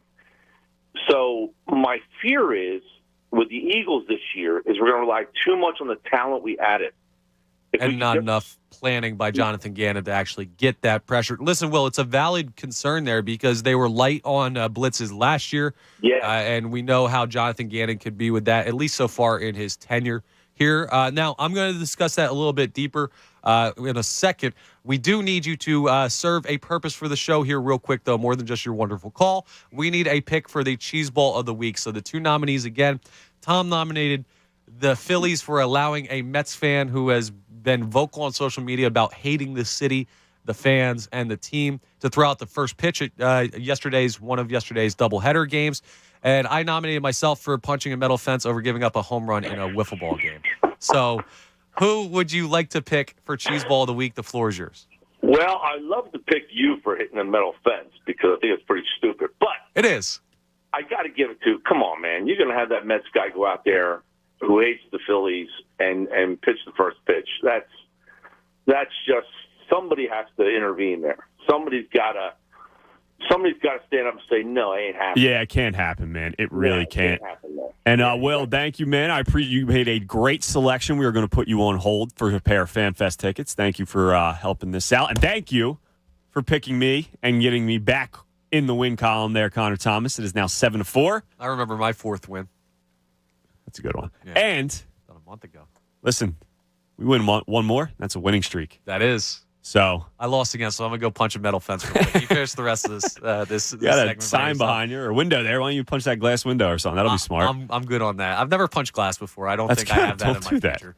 But yeah, congrats on your win there, Tommy. Thank you. Well deserved. Absolutely. Yeah, that was the one. Like that guy has done a lot more harm than I ever could punching a metal fence. I'm only hurting myself. The Phillies hurt this whole fan base by allowing that man to be on the field, and honestly, disrespectful to the fans to allow that to happen. And before we touch on Will's comment about the defense, anything you have to add with that Mets fan throwing out that first pitch? Like, man, that really that can't happen. And I saw a lot of outrage on Twitter, and well deserved as well. Like there has to be some kind of background check or something. You can't just let any random person go out there and throw a first pitch. Like, what if there are other tweets about other things? Like a lot more serious than just hating Philadelphia or hating fans. Like there has to be some kind of background check to be able to shut that down. That's just a bad look. And like I said, that's bad, karma for the team and a season going forward. And that's just me being weird and believing in that stuff. But yeah, anything else that you don't like about that too much? No, that's it. And the Phillies have had a little bit of a history with stuff like this not having as much of a feel as they should have. You think back to the alumni weekend and the broadcast and everything that happened there. Just there's some things that are just afterthoughts. Now, it's not like the Flyers where everything they do seems to be an absolute train wreck, but yeah, things like this need to be caught. They cannot happen. It's just the organization needs to be tighter with it, and hopefully they change stuff. They change that policy with the number of tickets bought or whatever it was that got him through onto the field that allowed a guy who shouldn't have thrown out the first pitch too. Hopefully they will correct that. But you said it all, man. Like, it's ridiculous that it happened, and hopefully it won't happen again. Something I just want to update real quick, because a lot of people in the YouTube chat are asking if I'm up to date on my tetanus shot. I absolutely am. I'm good on that. I'm looking out for you. Yeah, we're good. I appreciate that, but no, I'm good.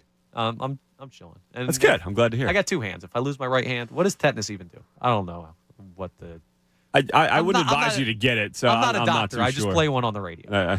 But no, I'm good. I'm up to date on my shots, so I am wonderful in that aspect. My hand just hurts a little bit, but good. Other than that, I hope it affects your golf game today and Tuesday. No, I'll be good. All right. I think I'm fine. My one finger's going to touch one of the cuts, but I'll be all right. It's on the backside of my hand, so we'll see. The grip will still be good. Now, Tom, you can't fix my golf game. You can't fix my hand, but you say you can fix the preseason. How are you fixing the NFL preseason? So I'm fixing the preseason, and this is more for like the fan base, and it'll take away the conversation about, oh, we need to see starters. Oh, why are we not seeing starters? Why are these guys only playing a drive? Yada, yada, yada. Why do I only get to see this? I think there's a way that the NFL can do the NFL offseason, the preseason leading into the season better. First of all, it needs to be shortened. I know they shortened it already to 3 games. 2 games is fine. When these starters are getting one drive, like, you don't need 3-4 games to figure out what 53rd man is going to be on your roster. Like, I understand you want to have as much of a sample size as possible, but like, when it comes down to it, 2 games is more than enough, in my opinion, at least. And I think the NFL is trending that way. I think it's going to go in that direction in the near future. What I think the NFL needs to find a way to do, and these teams need to find a way to do, is these joint practices, these joint scrimmages have become bigger than preseason to a lot of coaches and to a lot of fans out there, because it's, the most action any of these teams are getting before the season starts. The NFL needs to find a way to like live stream these practices or have these practices broadcasted, whether it's just on the Eagles official Twitter account, the Browns official Twitter account, the NFL's official Twitter account. Now, I know the NFL is all about making money, and that's why preseason games are still around, but they would make money if they stream these joint practices. I know I'd be watching them. I know I would think you'd be watching them. I know there are a ton of fans out there that would want to watch these joint practices, especially when the preseason games are so watered down as they are. We're not seeing any of the starters. The NFL is, the people running it are so much smarter than me. They are an absolute gold mine right now. They are the, epitome of how to run a business and a successful business sports league. They need to find a way to utilize, to expose these joint practices out there to the public audience, because that takes away all the, people complaining about preseason. I don't care about what happens in the preseason game, because I saw everything happen on joint practices. Now, you're still going to have people watch it because it's broadcasted on live television.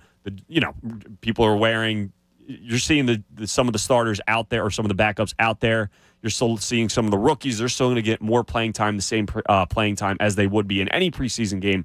They need to find a way to stream these joint practices, to have these joint practices out there to the media and to the fans and to everybody watching. That is how you fix the NFL preseason while still making money at the same time and still getting people to tune into your preseason games. Now, here's my question, because I believe that would absolutely make the preseason more interesting for the fans of the NFL. The fan bases would love it. More content is always good, and the NFL knows that better than maybe any corporation on this planet. But why would the teams allow them to?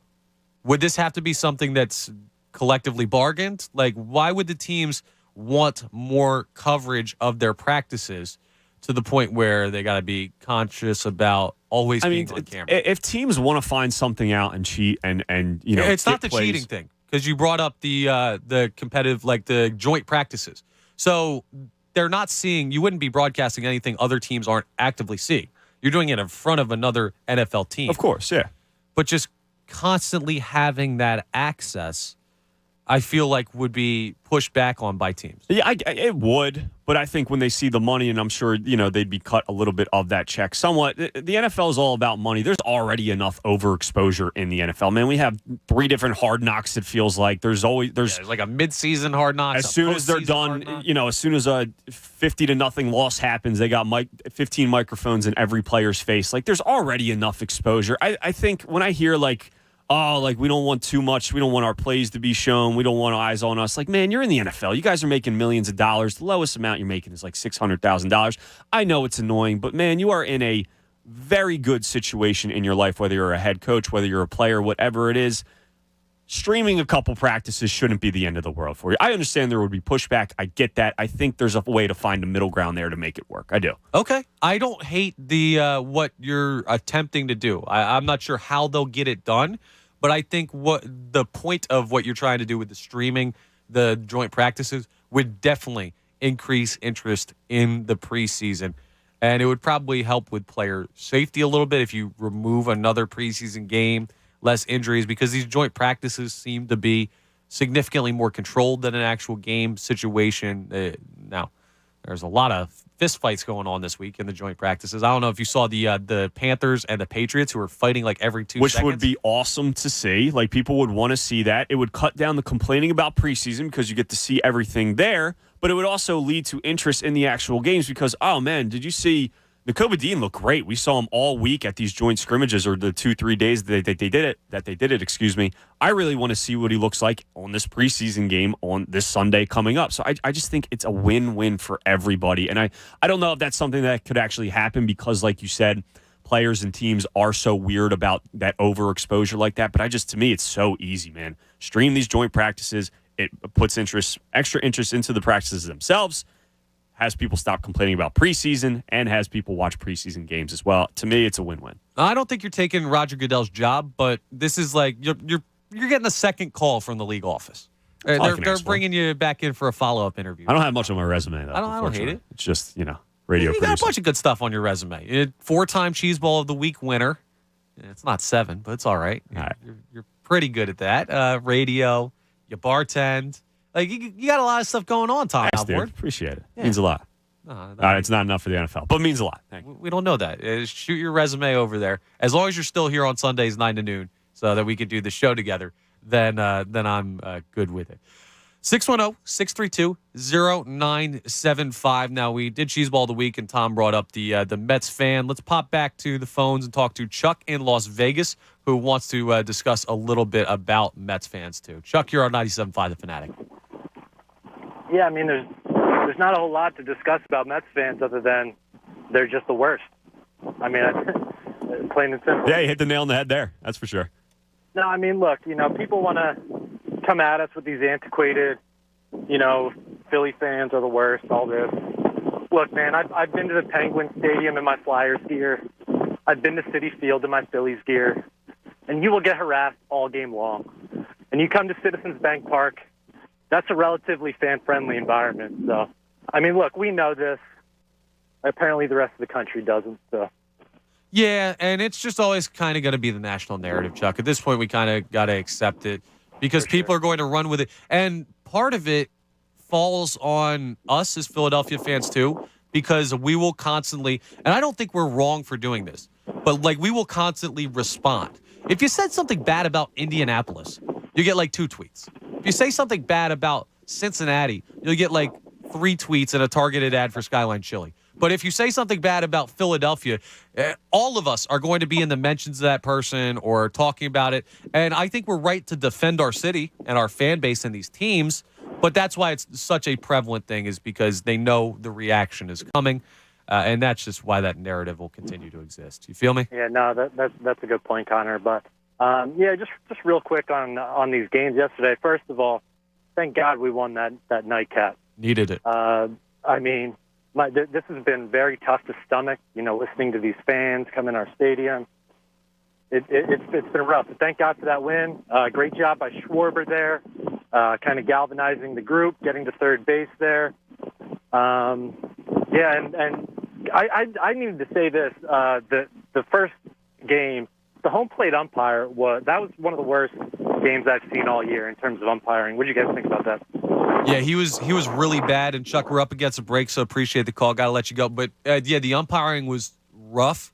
It's been inconsistent all season, to be honest, but all series it really has been. Even last night at least, like it's the inconsistency. Listen, you're gonna miss calls. That happens. There's human error, but when a ball is called for a strike and then the next pitch in the exact same spot is called for a ball, that's extremely frustrating. Not only as players but as fans as well watching it. Yeah, and like last night, Matt Vierling was as safe as anyone's ever been safe at first base, and you got to go to replay because of it. Dude, I said like live on a bad angle. I see that, and I'm like, safe. He's safe easily. And he's called out. I'm like, what? And you see one replay, and you're like, how do you miss that? And like I said, human error, they fixed it. I understand it, but it's just there needs to be some kind of accountability for it. Yeah, I'm very staunchly anti-umpire, but I'm also not a huge fan of the robot umpires because I think the human element does add something to like figuring out where a guy's zone is. It just feels like baseball to me, more so than just having the automated box. But seems like umpires this year are hell-bent on making Major League Baseball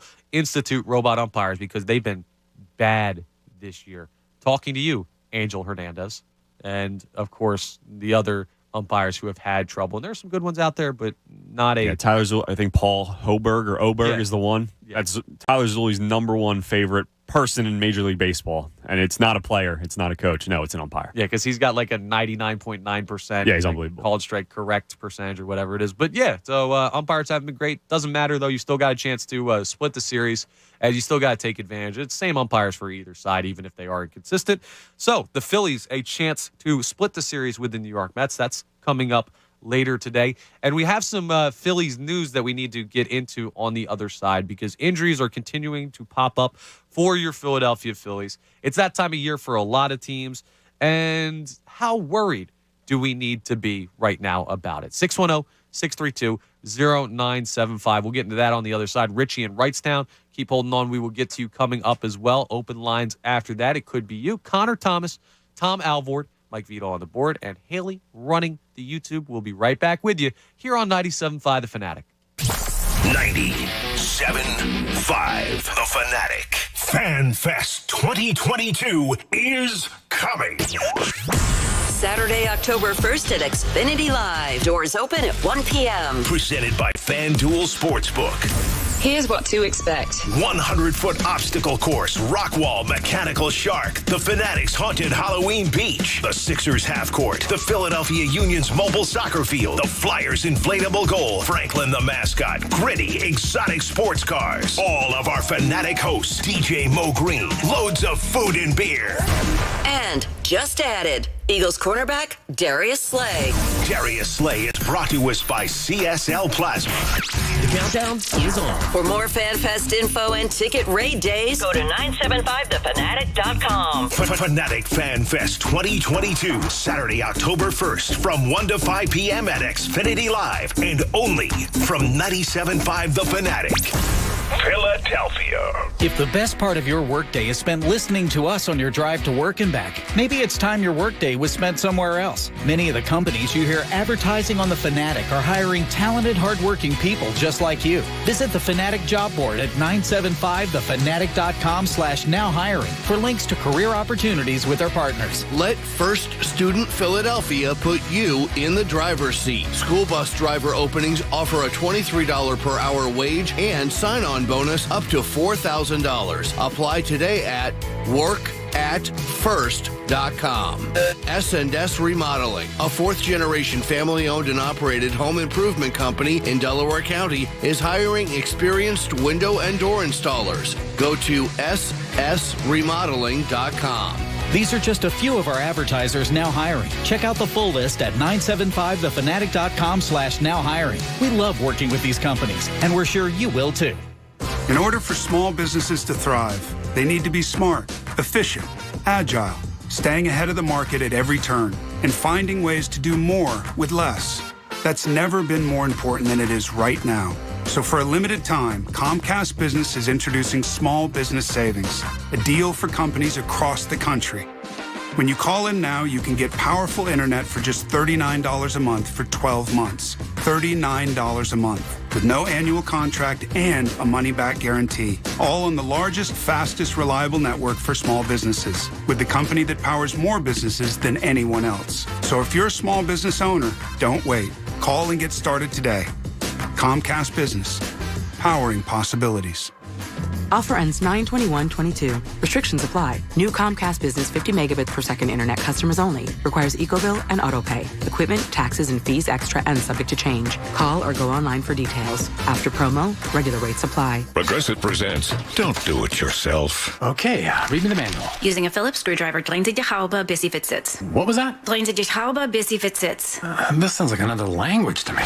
Okay, maybe we should bundle our home and auto with Progressive. We could save big, then pay someone to do it for us. Maybe.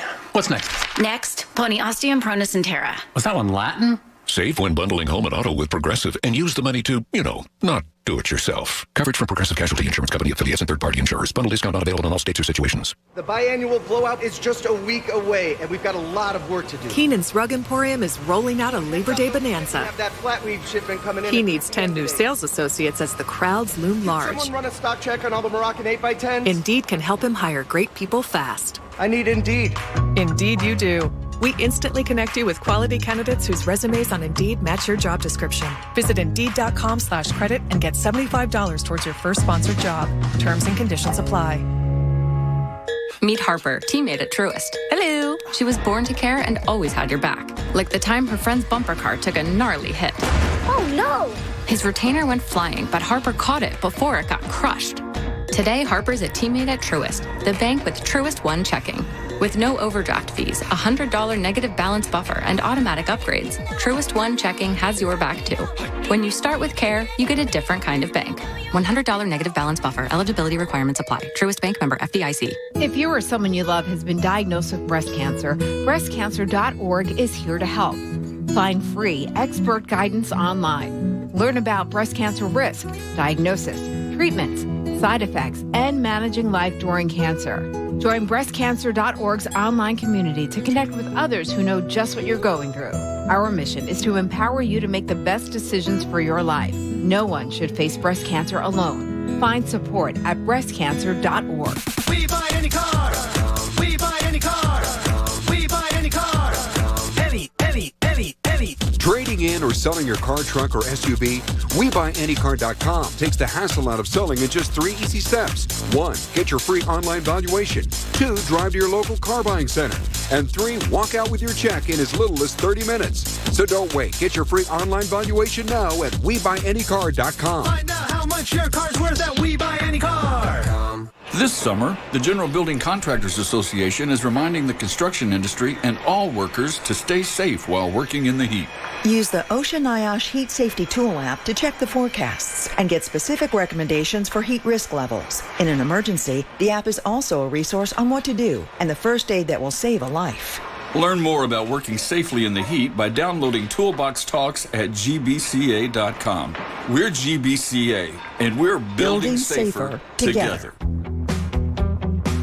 Every search you make, every click you take, they'll be watching you. Are you tired of being tracked online? There's a simple solution. DuckDuckGo. It's an all-in-one privacy app with a built-in private search engine, web browser, one-click data clearing, email protection, and more, all for free. Download the app today and get the most comprehensive privacy protection with the push of a button. DuckDuckGo. Privacy simplified. Staples has everything for school at great prices. So this year you won't go back to school. You'll be ready to move forward and master 5th grade math. I can't do this. It's impossible. Not you, Dad. Your daughter. Staples will help her move forward. Ah, right. Right now, Staples comp books and number 2 pencils are just 50 cents each. Plus, 2 pocket paper folders are only 25 cents each. Everything on your list at amazing prices. Staples, we're not going back. We're going forward to school. Ends 8/27 in store only, limit 30. You could save big when you bundle your home and auto with Progressive, but when we just come out and say it, it feels like it falls a bit flat. So instead, we're going to hire a professional voice actor and pay him absurd amounts of money to say, I like this product. Not sure why that was better. I mean, I'm a professional too, but we didn't pay him to say the business part, so back to me. Save big when you bundle your home and auto with Progressive. Sorry, I know hearing me say it was a bit of a letdown. Progressive Casualty Insurance Company and Affiliates. Discount not available in all states or situations. Listen to 97.5 The Fanatic everywhere. On Alexa at 975thefanatic.com, The Fanatic app, and now on Odyssey. Adam Schefter plays on one station in Philly, 97.5 The Fanatic. Go damn well.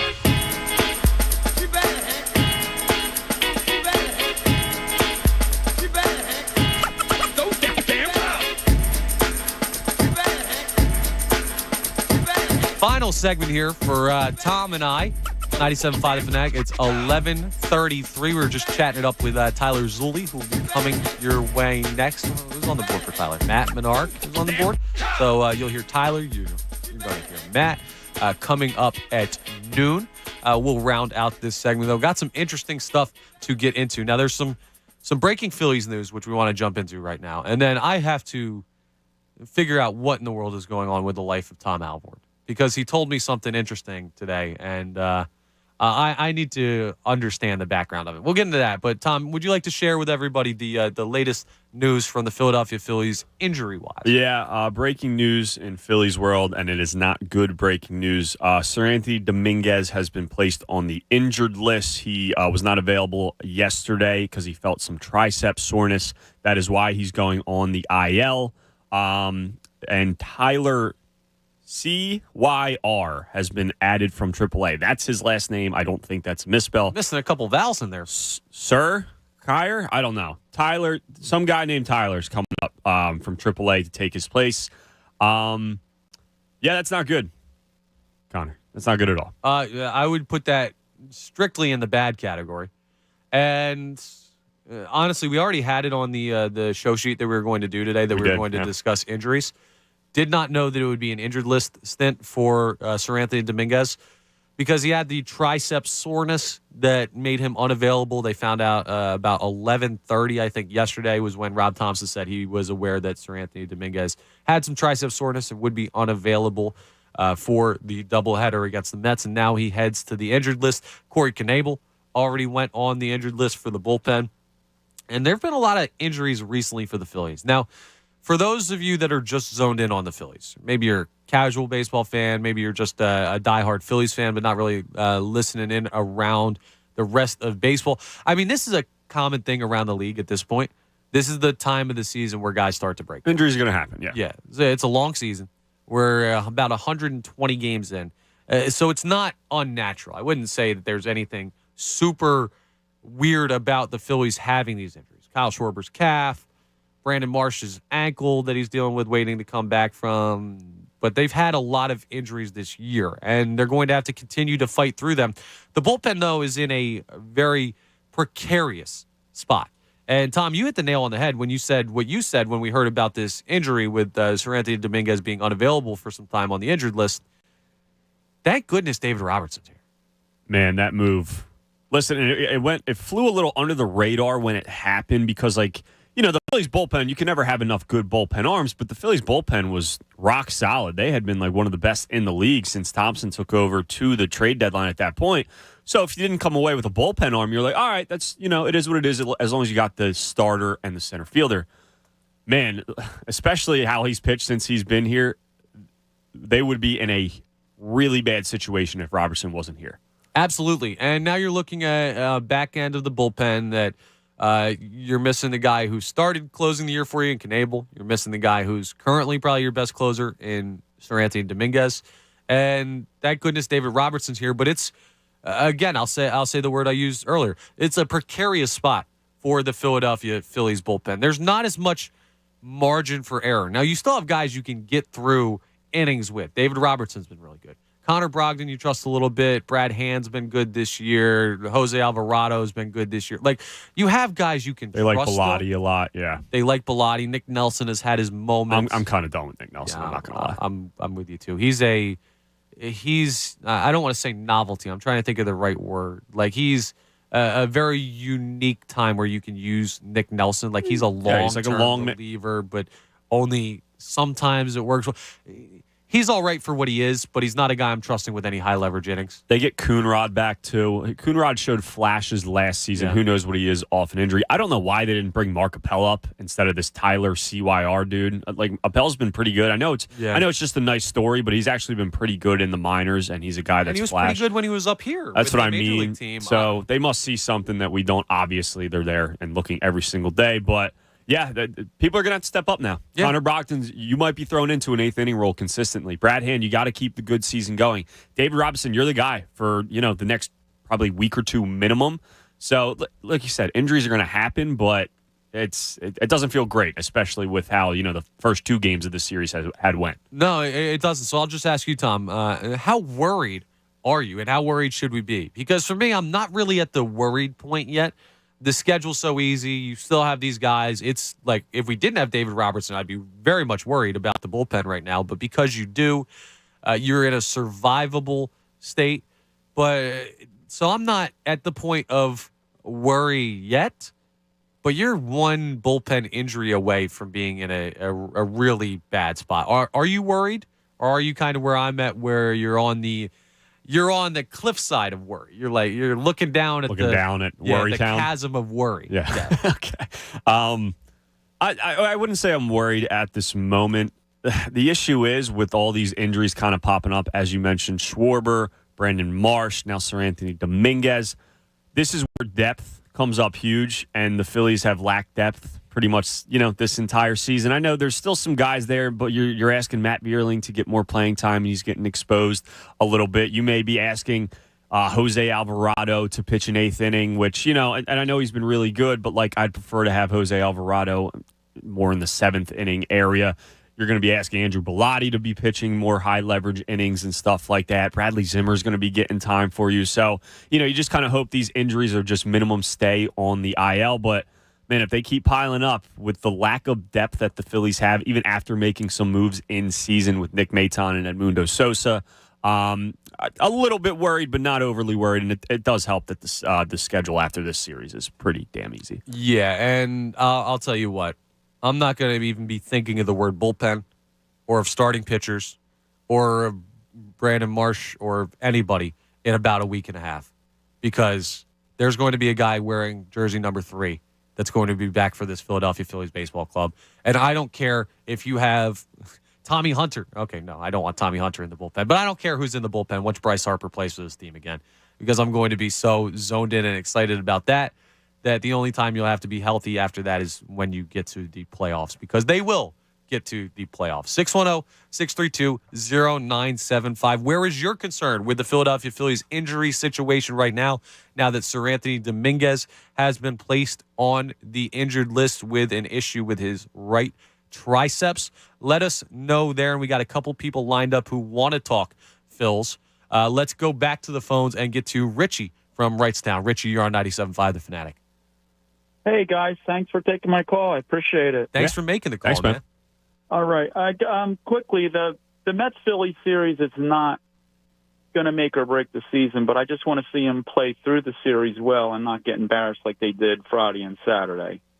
So Thank God they got through yesterday's game and played well, and I'm hoping that they can at least tie the series up, and then we can just call it a split and be done with it and be good. Yeah, you would have liked to see more competitiveness from them in games 1 and 2 of that series. But listen, they bounced back big time last night, still left way too many guys on base, but hopefully that gets the offense going a little bit. And, hey, you got a chance to split a series here today with Kyle Gibson on the mound. Yep, and also you took the words out of my mouth. We're also playing pretty well without our MVP. Absolutely. We're missing Bryce Harper for what, 2 months now or whatever? About a month and a half. At late this point. June late June.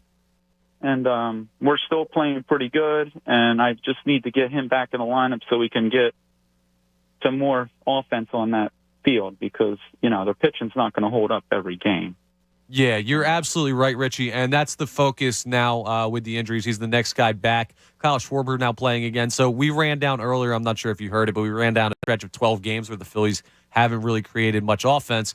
Well, when you bring in Bryce Harper, and they also were missing Kyle Schwarber for a couple of those games, that's a huge boost. So hopefully that all happens, and I hope you're right. I hope they're competitive in today's game against the Mets and just play that one out. Yeah, and I got one other thing. I don't know if you guys noticed that I was talking to whoever screened my call. I was a little disappointed Friday night when they let that pitcher who was fighting his finger, because I guess he had thumb problems, and then he hit Segura.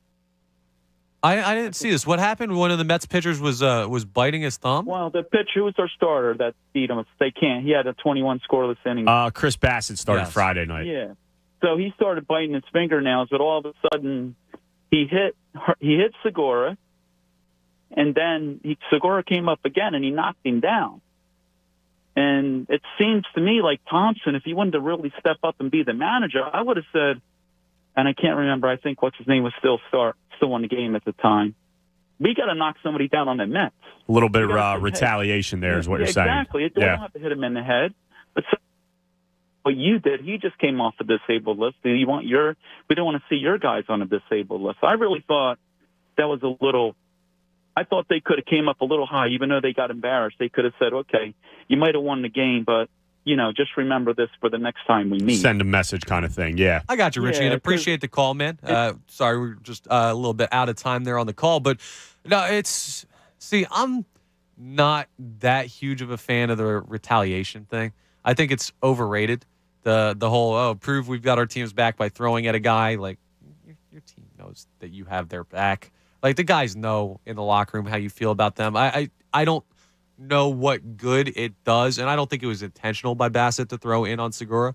He's just I hate Chris Bassett for other reasons. I feel like they've been getting a lot of high pitches, though. High and in pitches this entire series. I don't know. It just feels like the Mets have been doing that all season long. And maybe they've been doing it for years. They always start. Reese Hoskins had the whole thing with them 2 years ago or 2 or 3 years ago when Gabe Kapler was still here. The Mets kind of just do that. But to me, man, it's going to sound like such a, I don't know, soft loser mentality to me. And people out there are going to be like, what are you talking about?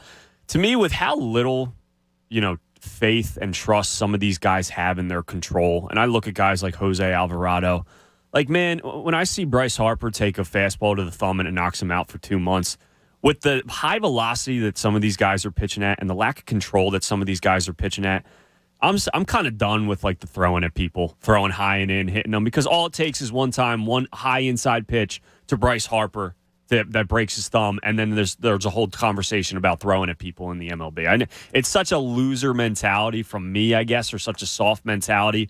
But to me, I just I feel like that's just such an old school way of doing baseball, to me at least. There's certain situations where I don't hate it. But when you're playing a team like the Mets that has a significant advantage over you skill-wise and has handled you really well this year, I don't see throwing at one of their players as like a consolation prize. Do what you can to win the game and focus on that. But that didn't seem to be the situation for me. I think there are still points in baseball where there are situations to retaliate.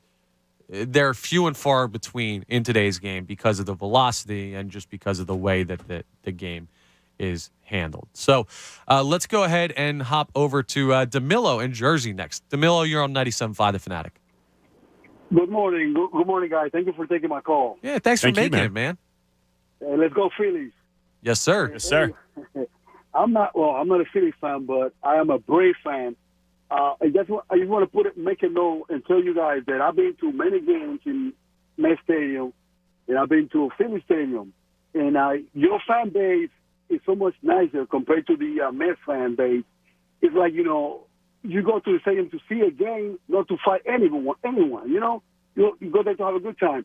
Absolutely. We're not there to be taking swings at anybody. Like, no one goes to a baseball game. Well, some idiots do, but no one should go to a baseball game looking to get in an altercation. So I'm glad your experiences with Phillies fans have been enjoyable. Yeah, they're great. They're great. I got people. Some of the people that work for you guys at the stadium, the people that work at the stadium, they already, I got a few guys that already know me. And they tell me, what are you doing here with a Braves jersey? Well, it's my team, but, you guys you have a great fan base. And like I said, the best fan base is getting to their head that they're in first place. But, I'm a Braves fan, and I believe in my team. That's all I got to say. Well, hey, I can't wish your team good luck, DeMillo, because I don't hope they have good luck. I hope the Braves lose every game the rest of the way, except when they're playing the Mets. But it's very kind words from you. I'm glad you've enjoyed your your time interacting with the Philadelphia Phillies fan base. You sound like a very nice person, and I think more often than not, Philadelphia fans and fans in general, I think there's more good people and good fans out there. So I'm glad that you've experienced that. And can you just tell all of our wonderful listeners, because I know you're a Braves fan, but just let us know how annoying Mets fans are, regardless of if you're a Phillies fan or anything. They're the worst, right? You don't want to know. Please, you don't want to know. Trust me. I took my replica Kareem over there, and they were, last time the Braves came up here, they literally killed us 4 out of 5 games. But you said, you guys, 36 years since you've seen one of this, a ring, and they got mad at me because they were getting on my case. Oh, look at the score. It doesn't matter, At the end of the day, Mets always choke. Yeah, they Yes, absolutely they do. do. That is right. You're the best, DeMille. Appreciate the call, man. It's coming. It's still coming. That's a nice call. See, it's nice to hear kind words from a fan of another fan base. So I still hope the Braves lose every game ever, but I hope DeMille enjoys his time. I'm rooting for one Braves fan, just not the team. Yes. Real quick, some pretty big injury news. Thank you, Mike, for putting this up on the screen. This is according to both Zalecki and Salisbury. So Phillies hope that Sir Anthony Dominguez will be back after 10 days. He still needs to get an MRI exam, though. That's from Zalecki. Corey Knebel has been placed on the 60-day IL. His season is over. So your closer, your big off-season acquisition, your closer that we thought was going to be here the entire season, he's done for the year. He has a tear in his shoulder capsule. That sucks. That does suck. Now, Corey Knebel had turned into more of your seventh inning every once in a while guy, 7th or 8th. You could still get some high leverage innings out of him. Now, I don't think this team is a Corey Knebel away from competing. I don't think that's the mark in between them reaching their ceiling or not. So I trust Knebel over a guy like Bellotti or over a guy like, I don't know, Coonrod or something. It's just another depth piece. You can never have enough good bullpen arms, No, you're absolutely right. This is not good news. This team is better with Corey Knebel, but they're not significantly worse off because he's gone. You're right, just depth. And that just plays back to what we were talking about earlier in this segment. We're very close to being in the danger zone. And we're you can kind of hear Kenny Loggins a little bit, just off in the distance. It's like your parents are playing it downstairs and you're up in your room on and the doors second closed, floor. Yeah. and you might have headphones on, but you can just hear Highway 2 just a little bit. We're not fully in the danger zone. Yes, but we're a couple exits off the highway to the danger zone, if you will. If you will. Is this too many Kenny Loggins references for one show? Okay. Well, good news is we've got to wrap it up anyway. The Phils will take on the New York Mets for the series finale later today. And even though we've got some injury issues, there's opportunity to split that series. Look for the Phillies to take advantage of that. They're playing facing Jose Butto on the mound. Yeah, Joe Ass today is who they're facing. Joe Ass.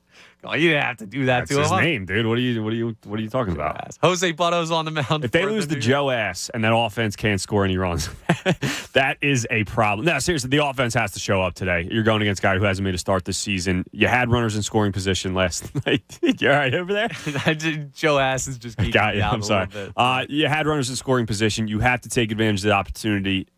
You need to win today, man. You absolutely do. They definitely do. We'd love to see the offense come through as well. You got Kyle Gibson on the mound, who's been pretty solid for you recently. So, yeah, split the series, and it will feel like, because of the back-to-back big losses to the Mets, it feels like a lost series right now.